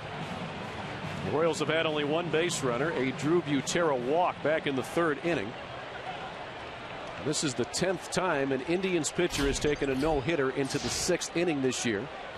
Carrasco the 10th time? 10th time. And Carrasco did it back on July 1st. As Christian Colon looks at ball 1 against Tampa Bay. Oh boy, that was the game, but he went 8 2/3 and he had the guy down 0-2. It was perfect for 6 1/3, Rick, and yeah, a no-hitter, 1 strike away from that. Yes, I remember that well, and he was awesome that night. He was right on that slider from the very first pitch of the game. That was also the night he had a season-high 13 strikeouts against only 2 walks. But it's 3-0 here to Colon. Royals leadoff man in the bottom of the 6th inning.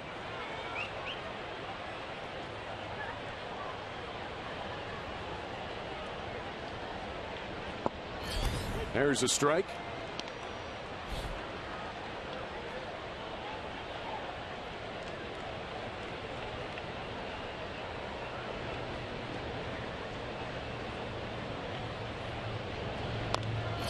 Now the count runs full.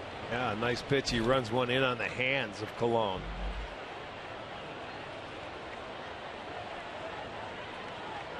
Carrasco has had 7 strikeouts or more in 7 of the last games he started. Now make it 8 of 9. The only time he didn't have 7, he had 5 strikeouts back on September 8th in Chicago against the White Sox. But he loses Colon here. So a leadoff walk in the 6th. So here is July 1st, Rick and Boyd. What a night, and almost a no-hitter for Carlos. Yeah, 0-2 hit. Look at, he was smiling, he was clapping. That was, what a game that was. And the Butler got him. Yeah, Joey Butler. The ball was hit over the head of Kipnis. Yeah, that was a gem. That very easily could have been a no-hitter. Drew Butera up, the only other Royal to reach tonight, as he walked back in the 3rd. It's that one to shallow right, and Ronnie Chisenhall moving over. He'll make the catch for the first out of the 6th.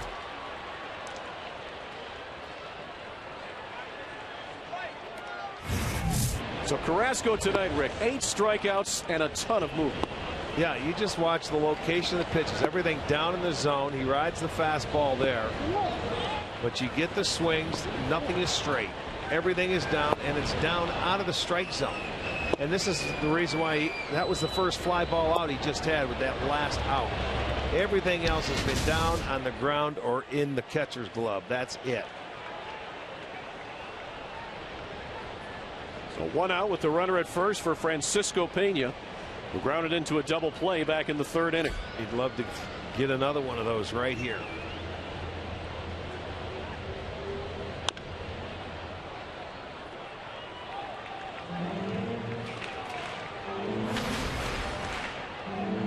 Pena's still looking for his first hit this season. Displayed some power at AAA Omaha this year with 13 homers.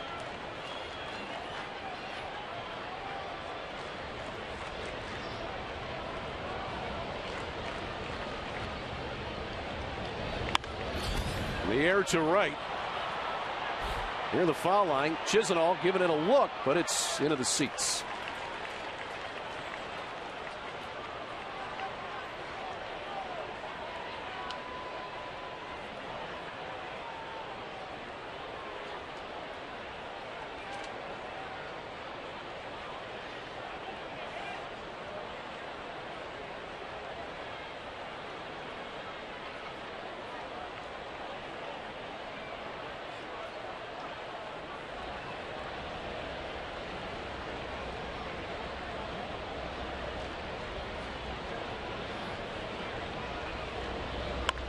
On the ground to second. Not hit hard enough. Kipnis' only play is at first. So Pena is erased 4-3. While Colon moves to second, but now there are 2 outs. They'll guarantee 2015 postseason tickets with the Tribe's playoff payoff program. By placing a deposit on next year's season tickets, fans can gain priority access to this year's playoff tickets. Visit Indians.com postseason for more details. Perez and Carrasco with the conversation for the first time tonight with the runner at second. Making sure they're squared away on the signals. Top of the Royals batting order, and Jarrod Dyson, who's 0 for 2. Grounded out to short in the first inning, struck out in the fourth.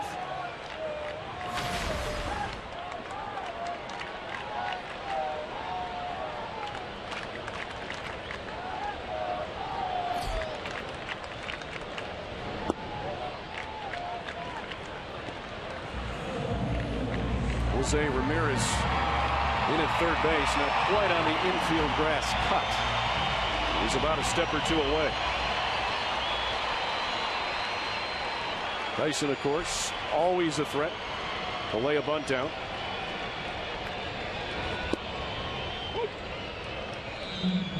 Yeah, well, he doesn't want to bunt here because if you remember in his last at-bat, he hit a pitch out of the ballpark foul. Yeah. You know, so he's thinking, okay, I gotta go deep here. That's what you want him to think. He just missed it by a few feet. He's down in the count here, 1-2.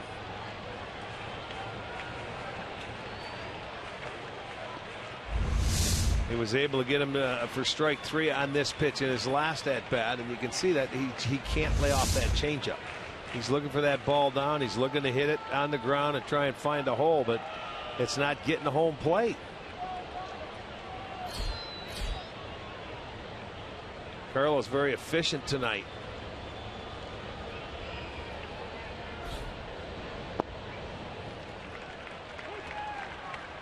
Two and 2 to Perez.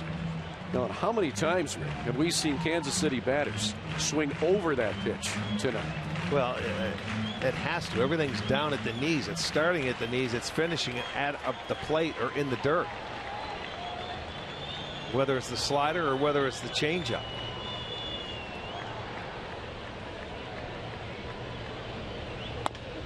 On the ground to short. Lindor charges, throws, gets Dyson at first base. We'll head to the 7th inning. The Tribe still leads it 3-0.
Brought to you by Kia. Visit mykiacleveland.com to learn more. By Levin Mattress, located in all Levin furniture and freestanding locations. And by AT&T Uverse, has more channels on the go than cable. 7th inning here in Kansas City. Our Cleveland Clinic called to the bullpen tonight for the first time. Morales, the new KC pitcher.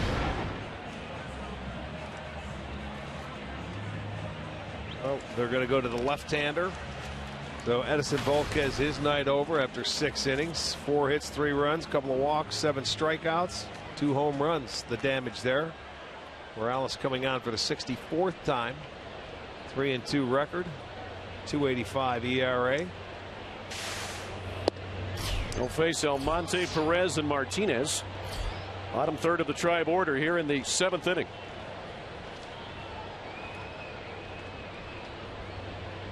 Almonte, a 2-run homer back in the 2nd.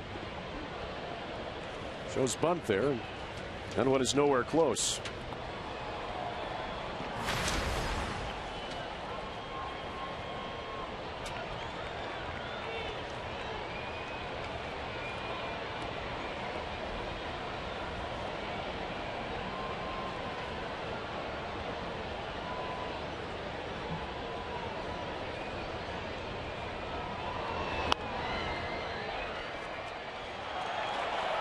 Nice catch there by one of the Royals faithful.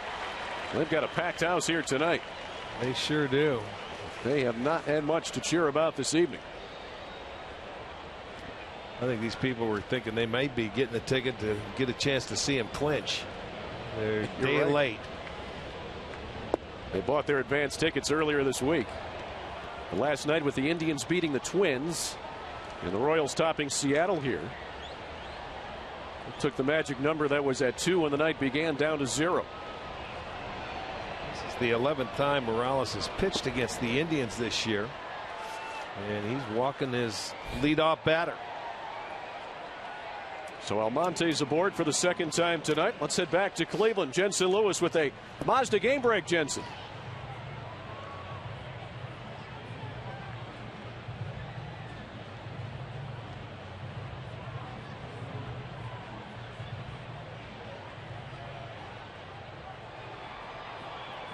All right, Jensen. So that's a close one there. Minnesota right smack dab in the middle of that wild card hunt. Well, they certainly would love to win today with Houston getting beat 6-0 now by Texas.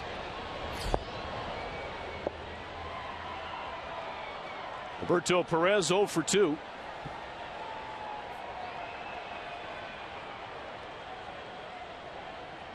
The Angels are also a game and a half back along with Minnesota. Coming into tonight in that wild card hunt. They play at 10 o'clock. Seattle, right? They get Seattle tonight at 10 or 9 o'clock here. First pitch about 15 minutes away in that one.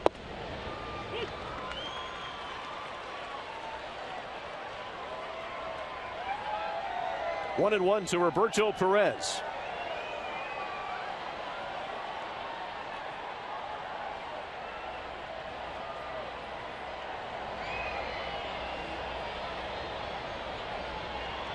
Time called at the plate for Perez. He gets his bearings here.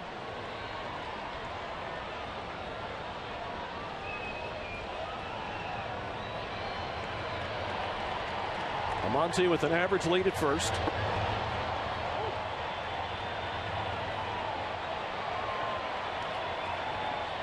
Roberto ahead in the count here. Well, fans must be a little bit bored. They've begun the wait. They are bored. And they have every right to be right now because their offense has done nothing. So they're out there in the field. They're trying to get the blood flowing. Perez to left field. Orlando going back. Forget about it. Gone for Roberto Perez. A 2-run homer. The Tribe's 3rd home run tonight. 5-0 Indians.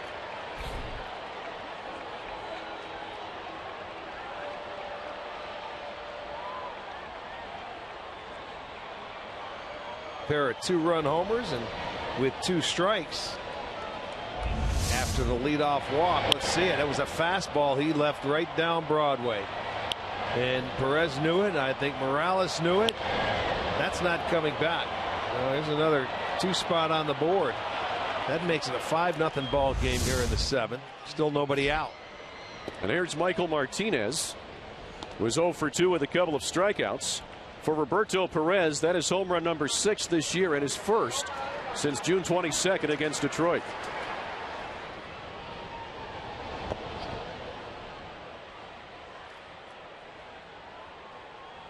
2-0 to the Indians' number 9 hitter, and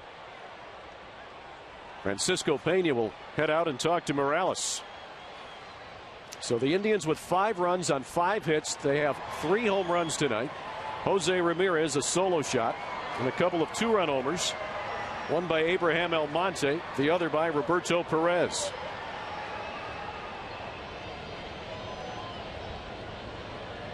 Kansas City, zeros across the board.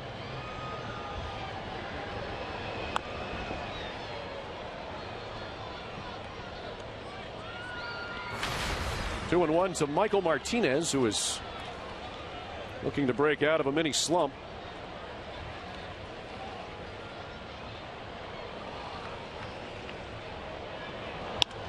And he does right there with the base hit to center field. And Martinez is aboard with nobody out here in the 7th. Hit number 6. And this is coming right back at you. Wherever it came from, there it is. He better get out of the middle of the plate. He put his glove up, but that ball was by him at that point. Pitching coach Island going out to have a talk with Morales. They have another left-hander up in the bullpen throwing. But first 3 have reached here in the 7th inning.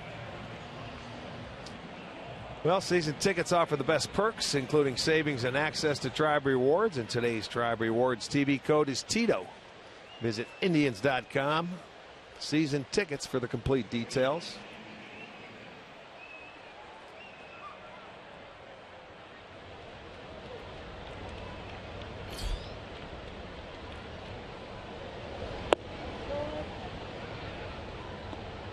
Jason Kipnis 1 for 3 tonight. Placed a double to the left center field gap his last time up.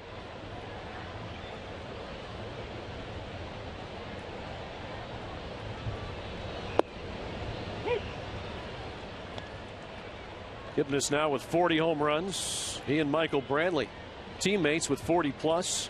40 home runs. 40 doubles. I was going to say, boy, he hit a lot tonight. 40 doubles. I got you. I knew what you were saying. Right.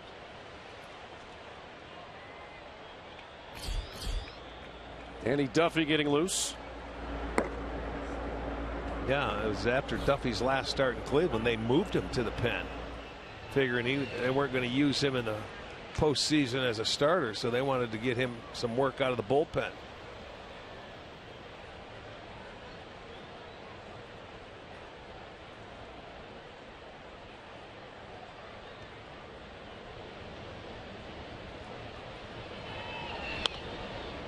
That's foul. Count evens at 2-2.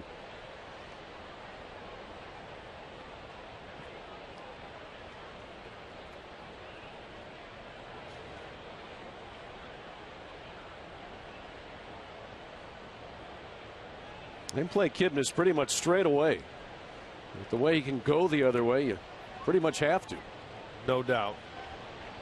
It seems like the majority of the pitches he hits goes to left center. But Morales will get his first out of the inning on the strikeout.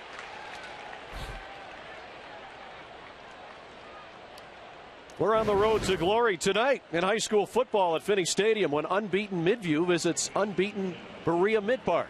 Jeff Phelps, Frank Stams, Ryan Cavanaugh have all the action for you. That's tonight after Indians Live right here on Sports Time Ohio. You will not want to miss that one. So here's Jose Ramirez. He's hit the ball in the air all 3 times tonight. Home run in the first, couple of flyouts then in the 3rd and 5th.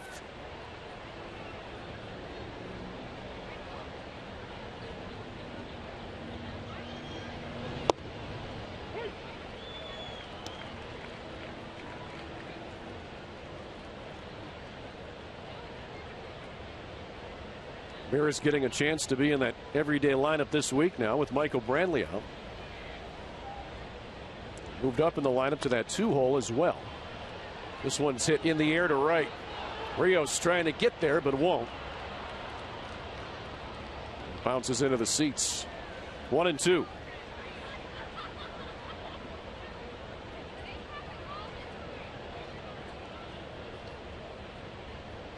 So with Urshela out, creates playing time for guys like Ramirez and Michael Martinez, who's on at first base.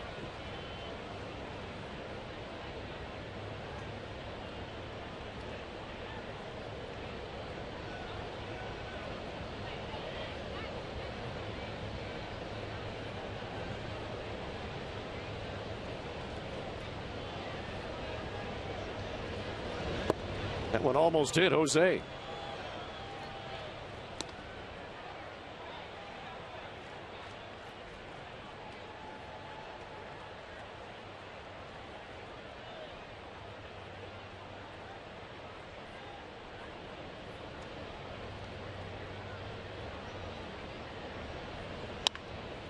On the ground, foul just outside the bag. Well, Morales tonight, Rick, just doesn't look as sharp as he typically does. He left a few balls down the middle of the plate, and they've taken advantage of it. But he walked the leadoff hitter, and then Perez jumped him when he had 2 strikes. He left a pitch middle of the plate. Martinez got a ball middle of the plate. He drove right back up the middle.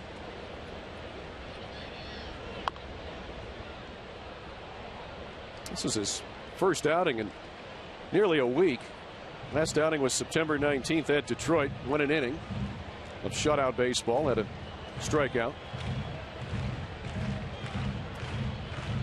Jose Ramirez hanging in there against him.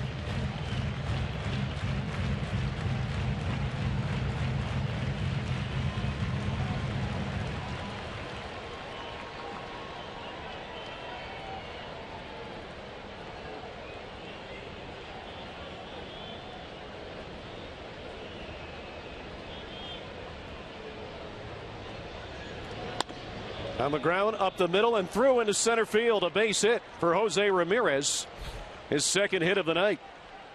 That ball seemed to take a high hop out in front of home plate. It got over the glove of Morales, and then topspin just took it right into center field. Watch the ball get over his glove here. After it hits out in front, it took a really kangaroo hop over his head. And now Ned Yost said, I've seen enough. He had his opportunity. 4 out of the 5 guys he faced reached. So he's going to go back in and get Danny Duffy, the other left-hander. And Morales' night is over. So Danny Duffy is coming on for the Kansas City Royals. We'll tell you about him when we come back. 7th inning, 5-0. Try.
As promised earlier in the game, we have selected the Data Strong fan photo of the night. Tweet your strongest fan photo to hashtag STO Data Strong Fan for a chance to be featured in an upcoming broadcast. Brought to you by T-Mobile.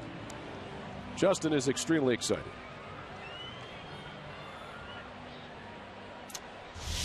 And the new pitcher for the Royals, Danny Duffy, who's working out of the bullpen now. Yes, his last start coming in Cleveland, where they roughed him up a couple of times this year.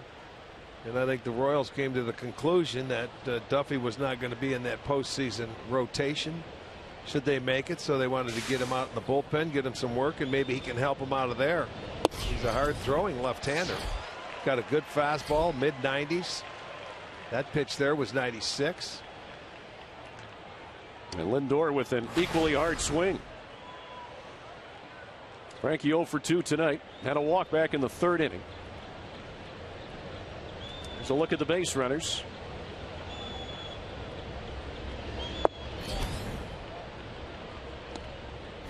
Martinez at second. Jose Ramirez at first. The Indians with already 2 runs in, 3 hits in the inning, and it's a 5-0 ball game, and they're trying to add to that. Lindor batting .357 with runners in scoring position, as that one is fouled just below us.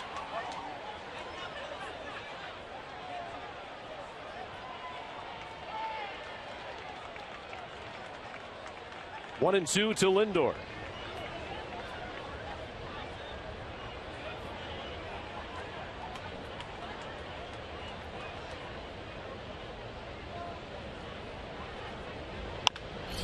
On the ground.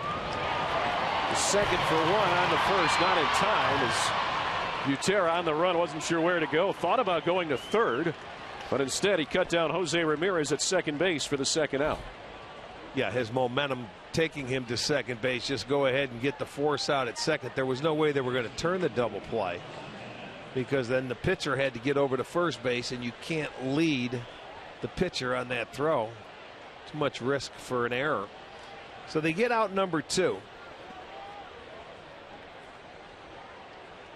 And now Carlos Santana, who has walked and struck out twice.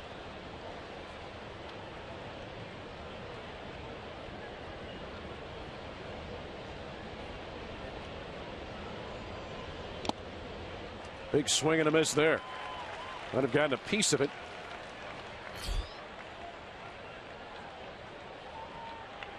Indians with 2 runs home here in the 7th, thanks to a Roberto Perez 2-run homer.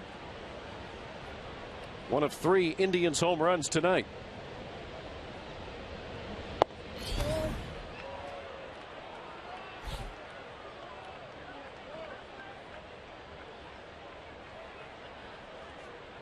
Looking ahead to the 7th for Kansas City, Zobrist, Rios, and Orlando are due to hit.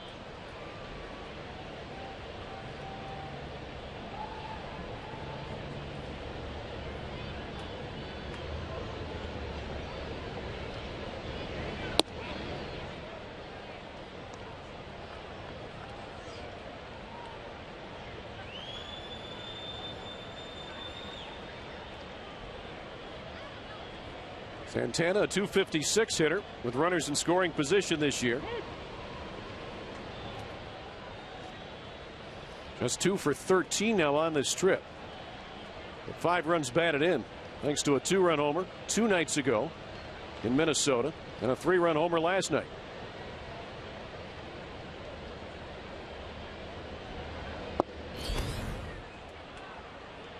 He's ahead 3-1 here with Lonnie Chisenhall on deck.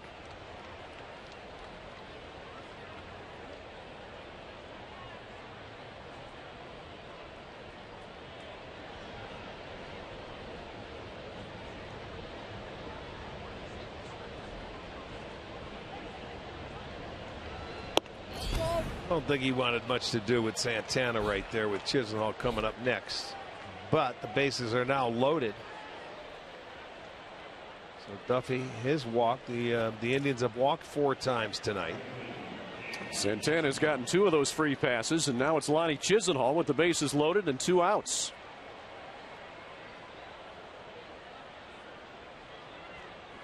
They hit.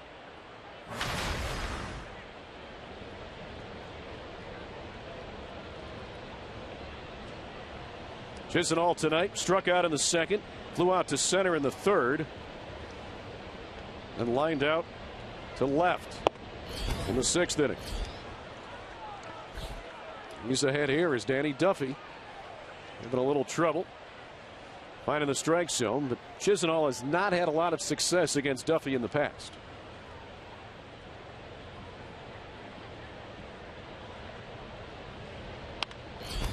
In the air left side. Foul. This one should stay in. The shortstop Colon will make the running catch for the third out. But the Indians score 2 right here on a Roberto Perez 2-run homer. 5-0 try. It's the 7th inning stretch, brought to you by Spitzer Auto World.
We move to the bottom of the 7th inning here in KC. Stay tuned after the game for Indians Live. Brought to you by Conrad's Tire Express and Total Car Care. Jensen will be in the studio. Be on the first segment with them here from Kauffman Stadium. So make sure you stick around for that. It's Ben Zobrist, who has been a strikeout victim twice tonight, leads off the 7th inning for Kansas City. He'll be followed by Rios and Orlando.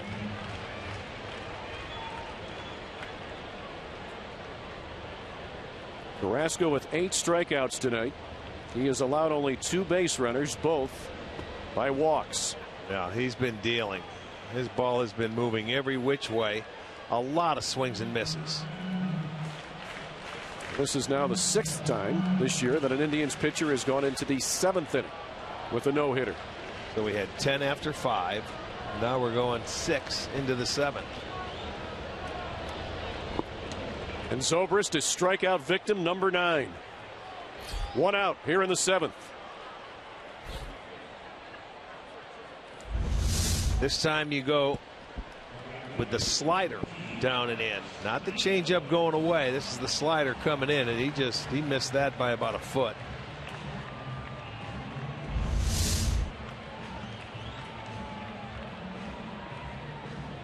So 1 out for Alex Rios. Struck out in the 1st, grounded out to 3rd in the 4th.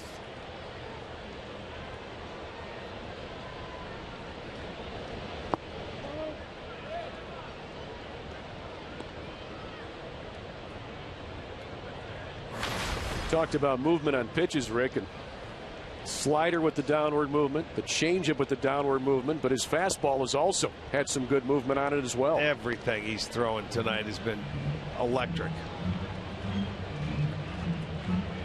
You know, you're looking down in the strike zone, boom, you're looking for something down there. Next thing you know, he throws a fastball and it's by you. And there is the first hit of the night for the Kansas City Royals as Alex Rios singles here in the 7th. And it came on the fastball.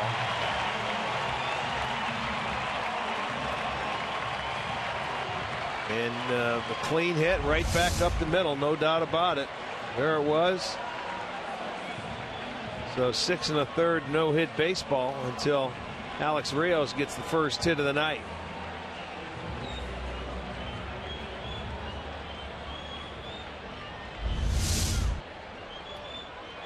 So that'll bring Paulo Orlando to the plate with the runner at first base.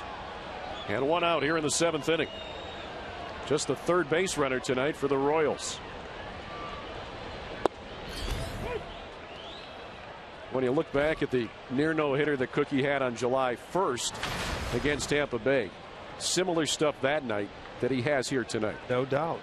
No doubt. He's had that kind of stuff 4 or 5 times this year.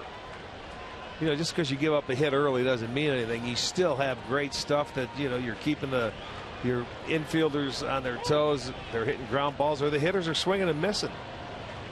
But he has that kind of stuff like Kluber does. When you go out there on a given night, if it's there, you can really shut down an offense. That's exactly what Cookie has done tonight. He has shut down the Royals. That's why those Indian starters, I mean, they can take you deep into a ball game. A lot of times tonight Carrasco has the strikeouts going because they're swinging and missing, but a lot of times, even Salazar, you can get these guys getting 3 pitches or less, and you're getting a lot of outs. Josh Tomlin's doing it a lot now, and they can take you deep into the ball game, and that's exactly what. That's the best game plan for the Indians. Your starter gives you 7, you get some runs early, and you just close the door, and you move on. And Perez held on. Strikeout number 10 as Paulo Orlando goes down on strikeouts for the 3rd time tonight. He makes quick work here. Just a good fastball right on the outside edge. He got a piece of it, but right straight back into the glove. 7th career game of 10 or more strikeouts. 4th this season. And look at the Indian starters. 20 games this year. Double digits. There's Johnny Gomes, who's also struck out twice tonight. He looks at strike 1, and we've been talking about it all season, Rick, and with Matt and Jensen and Andre. When the Indians score runs, I mean, you get 4 runs or more, it's almost a gimme. It is. It's a slam dunk. It's like 45-2, is it? I mean, when you see it, look at 25-0 on the road. 45-2. Give your starters 4 runs, and it's almost a slam dunk. Carrasco has had 2 strikeouts in the 1st, 2nd, 4th, 5th, and 7th inning. He didn't get one in the 3rd or the 6th. And that tells you just how consistent the pitching has been all season. And this team really has not slumped as a staff for any length of time at any point.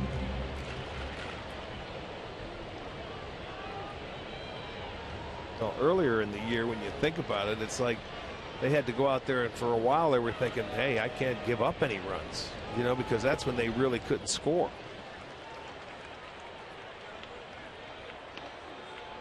Indians have played much better in the 2nd half. They've had a pretty good month of September.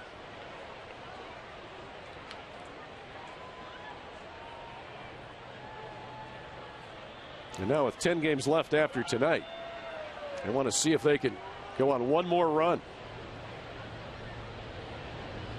And a swing and a miss for Gomes. He's down for the 3rd time tonight on strikeouts. And Carrasco has 11 Ks as he strikes out the side here in the 7th. 5-0 Indians.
Presented by authority of the Cleveland Indians and may not be reproduced or retransmitted in any form, and the accounts and descriptions of this game may not be disseminated without the express written consent of the Cleveland Indians.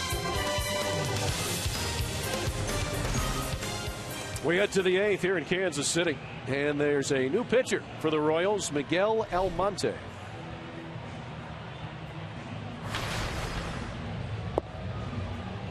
This kid made 17 starts down in Arkansas, Double-A this season. He was called up to Triple-A mid-July. 28 appearances and 23 starts this year at the minor league levels.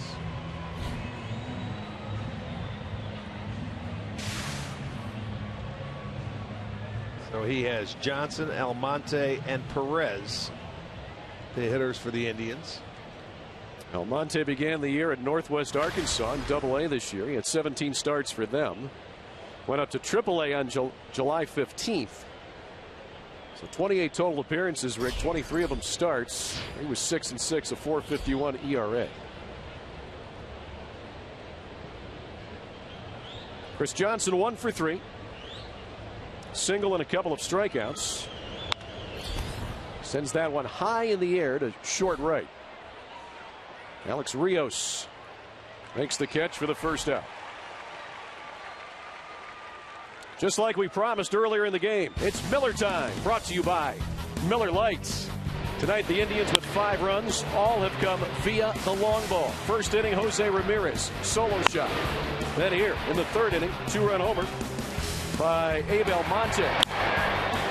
Then it was a 2-run homer by Roberto Perez in the 7th.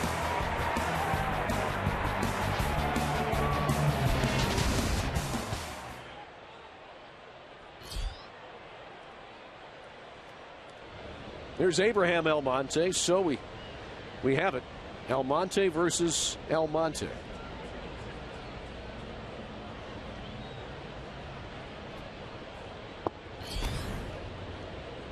Abe with a good night tonight. A home run in the 2nd inning that you just saw. Lined out to center in the 4th. Walked and scored on the Roberto Perez homer in the 7th.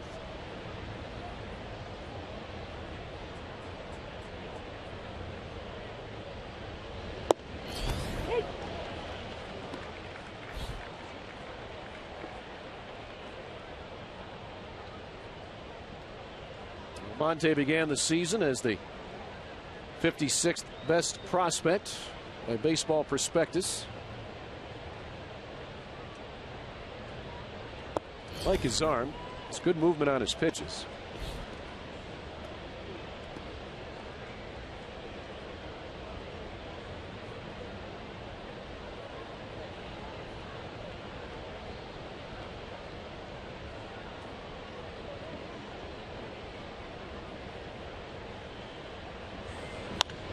Almonte high in the air to shallow left. Shortstop Colon going out. He'll give way to the left fielder Orlando for the 2nd out. 2 away here in the 8th inning. Little easier play for the left fielder to call off the shortstop. It was up there long enough, gave him time.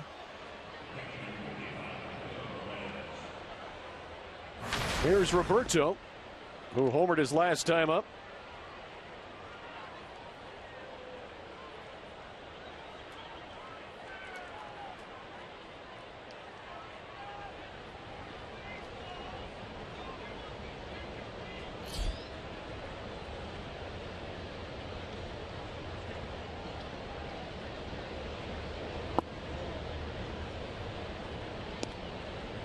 Roberto Perez, one of those guys that some teams he'd be the starting catcher. The Indians with a great situation here. Yan Gomes as your starter, Roberto Perez as your backup. When Yan had to miss extended time earlier this year, a couple of months, he filled in nicely. Yes, he did. It's again a high pop. This time it's the shallow center. Second baseman Zobrist says, I got it. He takes it. The Indians are 3 up, 3 down in the 8th. We head to the bottom half. Drive up 5-0.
Bottom of the 8th here at Kauffman Stadium. Carlos Carrasco will see hitters 6, 7, and 8. Cuthbert, Colon, and Butera.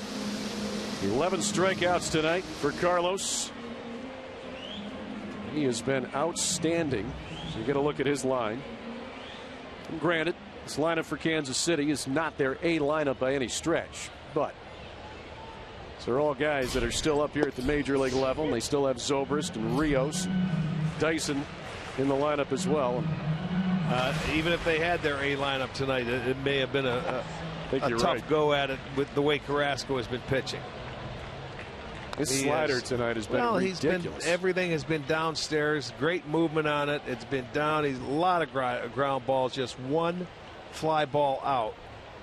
And that was Butera going to center field. Other than that, it's been the 11 strikeouts and the rest ground balls. Gave up his first hit last inning with 1 out in the 7th. Let me see this pitch count here. He's at 93. I'm sure he could go CG here. Don't know if they'll give him an opportunity after this inning, depending on how it goes. Swing and a miss for Cuthbert. Boy. Strikeout number 12. So he's one off a season high. He had 13 against Tampa back on July 1st.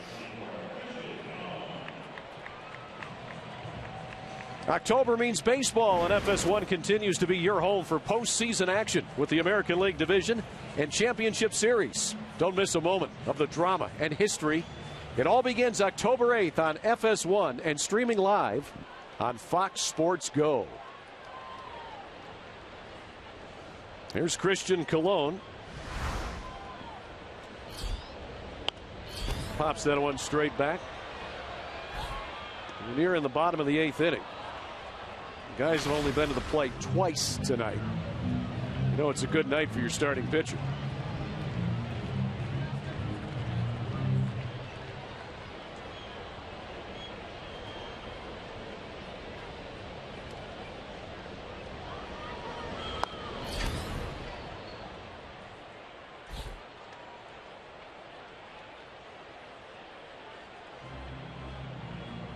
Oh, 0-2 to Christian Colon.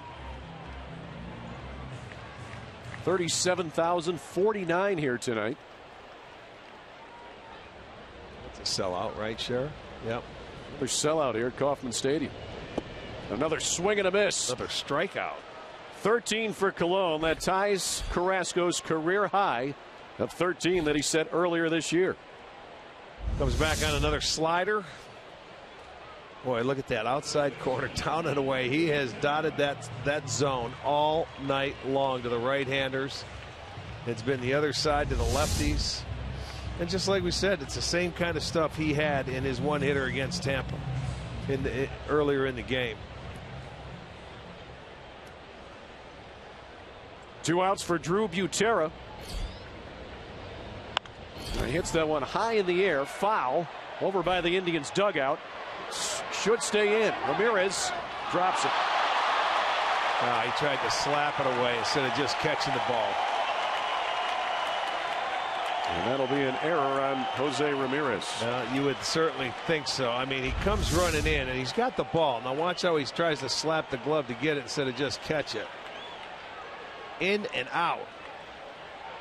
They were yelling, yeah, you've got room, you've got room. He just didn't catch it. It will be an error. First error tonight for either side. So Drew Butera still alive.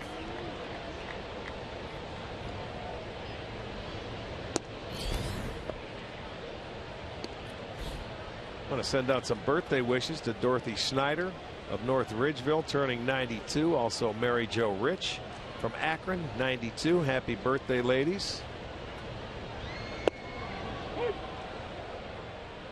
And now 1-2 to Drew Butera.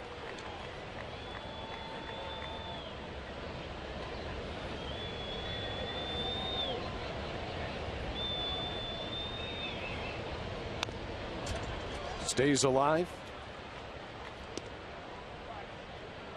101 pitches tonight for Carrasco. Carrasco looking to go 4-0 against the Royals this year. He has really been dominating. First 2 starts in this ballpark, 7 innings each time. He's 1 out away from going 8. And we'll see if they let him come back out for the 9th. He should already be in the dugout. The error by Ramirez kept this inning going. Foul ball. That would have been pitched, what, 99, I think it was. He's ahead of Butera here.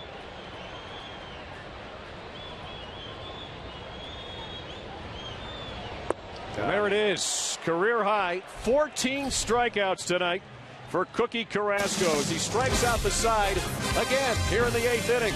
We go to the 9th. All try.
Jensen, I cannot wait for the postgame show coming up. We have a lot to talk about tonight as we head to the 9th inning. A new pitcher for Kansas City. This is Scott Alexander.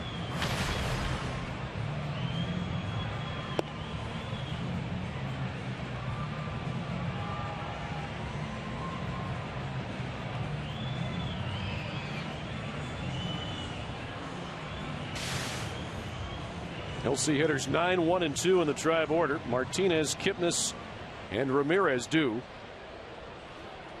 Alexander was a 6th round pick in the 2010 June draft. They called him up September 1. His major league debut September 2nd against Detroit. It's ball 1 to Martinez, who's 1 for 3 tonight. Singled his last time up. Martinez, a late starter if you're just joining us. Michael Brantley was in the original starting lineup tonight, but he was scratched. Wanted to give him one more day, so he could play tomorrow. Brantley still day to day. Martinez got the start in left, so they dropped him down to the number 9 position and moved up Jose Ramirez, who was in 9, to number 2 and put him between Kipnis and Lindor.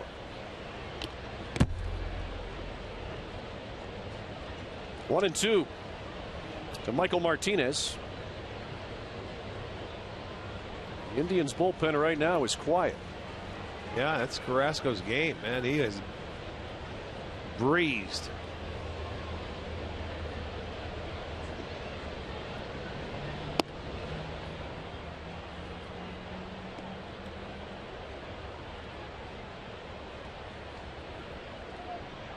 Well, the Tigers have already beaten the Twins tonight. 6-4 was the final there. The Rangers lead the Astros 6-2 in the 6th inning.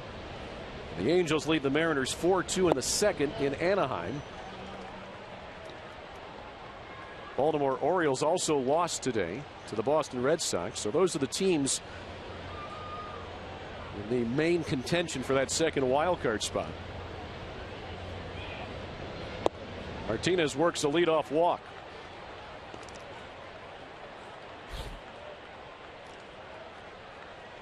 Let's take a look back to our keys to the game, brought to you by Wayside Furniture. Well, Edinson Volquez, we talked about possibly being a starter for game 1 in the playoffs. I don't think tonight really helped him or hurt him in that regard. I think we both agree Johnny Cueto will probably be the guy. And how about Carlos Carrasco with 14 strikeouts on his way, hopefully, to his 14th win? He's got 3 more outs to go. It's just a matter of how many more strikeouts he gets. And with the way he's going. Well, he struck out the side in the last 2 innings, so you continue that, you're looking at 17. This guy's all over the place. Bit of a struggle for Scott Alexander. This is his 4th major league relief appearance. He retired the first batters in his first 3 outings, but not tonight as he walks Martinez. Now gets ahead of Kitness, 1-2. Kip with a double back in the 5th inning. So he's 1 for 4. 40 doubles on the year for Kip.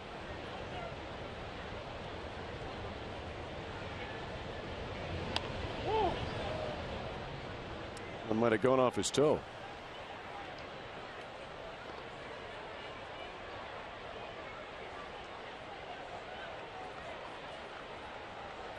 I think it hit him in the back leg.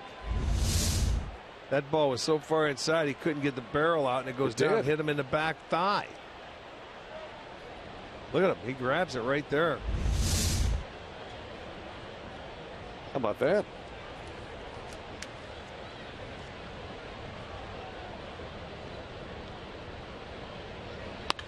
Kipnis, a line drive, base hit to right center. Martinez will stop at second base. And the Indians have the first 2 aboard here in the 9th inning with nobody out.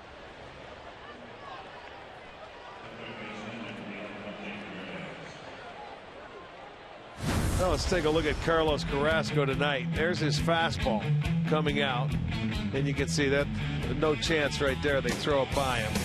Let's go slider, overmatched, changeup.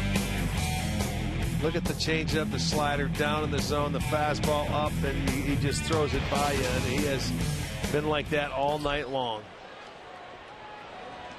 Good job by our crew and Steve Bardo tonight.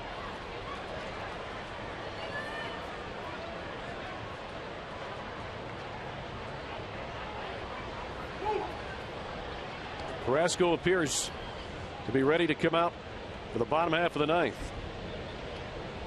Indians trying to get him some more runs. I think he has enough for tonight, but you're always trying to get more. Up there as a hitter, you get a chance to step in the box. You want to hit. You got a guy in scoring position, nobody out. Ramirez has done that tonight, 2 for 4 with a homer and a single. He's even hit the ball well when he's recorded his outs. A couple of hard hit balls, one to left, one to right.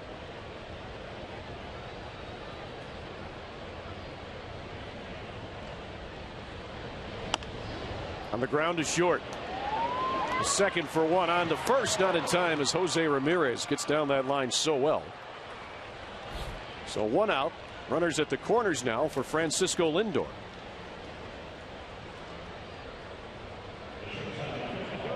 Frankie still looking for his first hit tonight.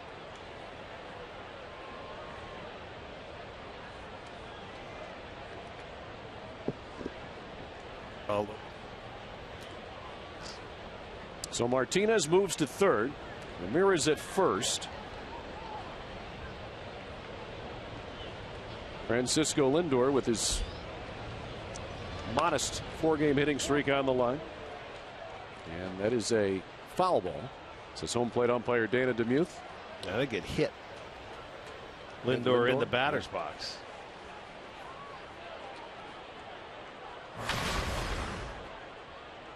Looking ahead to the bottom of the 9th for Kansas City. Pena, Dyson, and Zobrist are due up.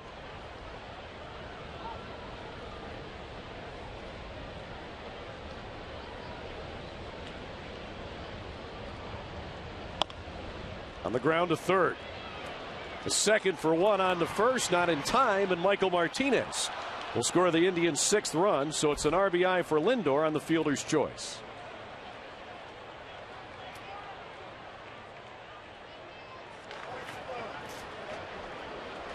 Wasn't hit hard enough, and that's how you you beat it out, man. You put your head down, you run through the base, get yourself an RBI there in that situation. They couldn't turn it, wasn't hit hard enough. It is now a 6-0 ball game for Lindor, his 45th RBI.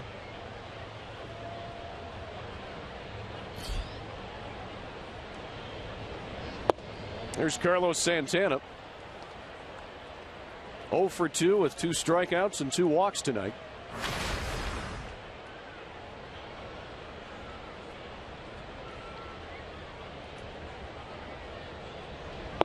Second half of the season, Lindor, even with tonight's 0 for 4, still batting around .350. You can't hit every night. That's true.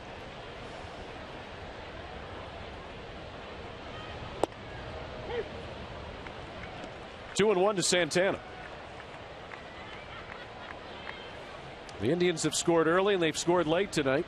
Solo homer in the first by Ramirez. 2-run shot in the second by Almonte. 2-run shot by Perez in the 7th. The Indians got their first run that didn't come via the long ball here in this 9th inning on a fielder's choice groundout, courtesy of Francisco Lindor.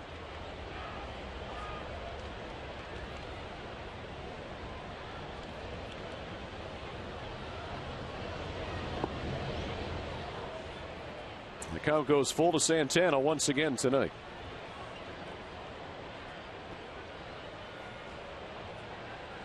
Lonnie Chisenhall would be next.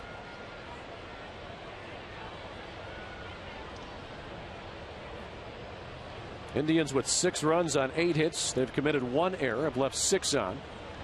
Kansas City, no runs on 1 hit, no errors. They've left 2 as Santana walks for the 3rd time tonight. That'll put runners at first and second with 2 down here in the 9th inning for Chiz. He's also looking for his first hit of the evening.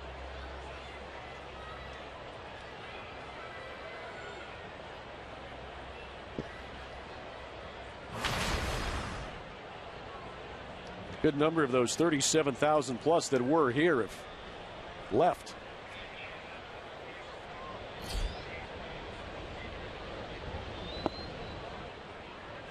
Still between a half and 2/3 full, but this crowd tonight just never really got wasn't going. much for him to get into anything. One hit, you know. The loudest cheer tonight, Rick, was when they raised the Central Division flag tonight before the game. Yes.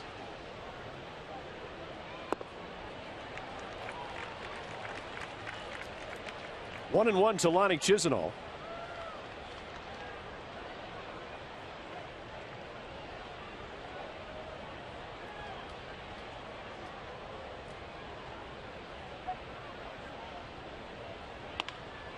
On the ground to the pitcher.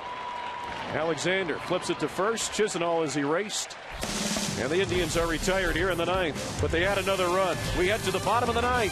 6-0 Indians.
Carlos Carrasco, he has a career-high 14 strikeouts, currently throwing a one-hit shutout. And he'll try for the complete game here. He'll see hitters 9, 1, and 2 in the Kansas City order. Francisco Pena, Jarrod Dyson, Ben Zobrist due. Carrasco has been terrific tonight. Career-high 14 punch-outs, the 2 walks, 1 single, and that has been at a ton of swings and misses. And he delivers ball 1 to Pena, who's 0 for 2 tonight. Grounded into a double play in the 3rd inning. Pena is the only guy in this lineup he hasn't struck out. That's correct. And twice he's had him down 2 strikes. That one went off of Pena's foot. The Royals catcher will walk it off. I think I'd rather swing and miss than have a strike like that. I would agree. It would be a lot less painful. Yes, indeed. At least physically. He has that padding on that front foot, as you can see. But there's been a lot of topped balls around home plate tonight off Carrasco because he has been down in the strike zone, because he has had so much movement on his pitches. They just hit the top part of the ball and it goes straight down and goes foul. All of his pitches so effective tonight.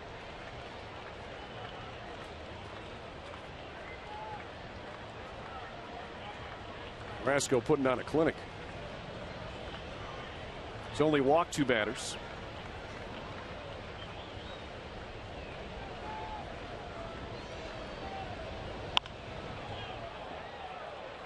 One and 2 to Pena. And against the Rays back on July 1st, when he struck out 13, he only walked 2 batters. Yeah. Well, the difference in the 2 games is the hit was in the 7th as opposed to the 9th.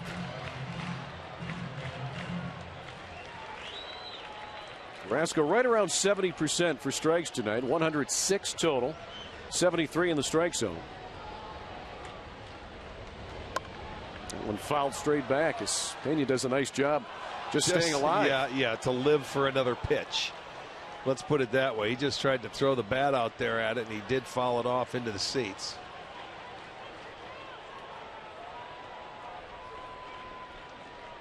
Don't forget to join us afterwards for Indians Live. Brought to you by Conrad's Tire Express and Total Car Care. Myself and Jensen will start you off, then Jensen will close it out for you from the studio back in Cleveland. There it is. He got him. Strikeout number 15 for Carrasco.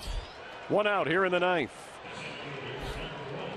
Yeah, gave him a little different look here. Look at that. That one, sinker going down, swings over the top of it. Boy, oh boy, just amazing movement tonight.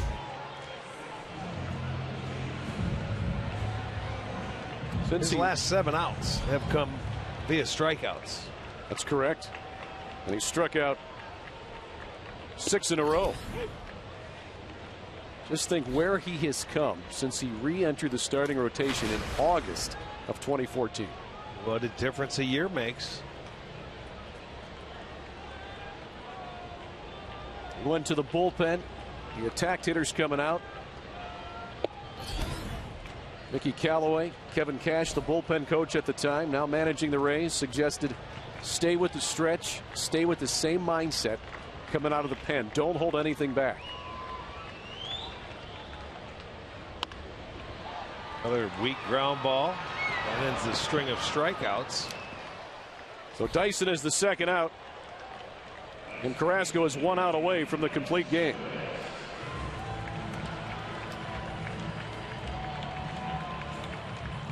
.77 strikes tonight for Carrasco out of his 111 pitches. Only 3 Royals have reached base. Utera walked in the 3rd. Colon walked in the 6th. Alex Rios broke up the no-hitter with a single in the 7th with 1 out. There's Ben Zobrist, who has had no success against Carrasco at all tonight. 0 for 3 with 3 strikeouts. Well, this game is going to be over. Carrasco throws out Zobrist, and the Indians have a win in the first game of the series here in Kansas City. The final score, Tribe 6, Royals nothing. And for Carlos Carrasco, 15 strikeouts, a career high, as he earns the complete game shutout. And what an effort tonight for Carrasco. So similar between that game and the one we talked about July 1st. As dominating, 15 strikeouts. You could tell early when Carrasco is dealing like that. You know, first pitcher in Indians history with a shutout, allowing 1 hit or less and 15 strikeouts. How about that? Here you go, a little history tonight for the Tribe.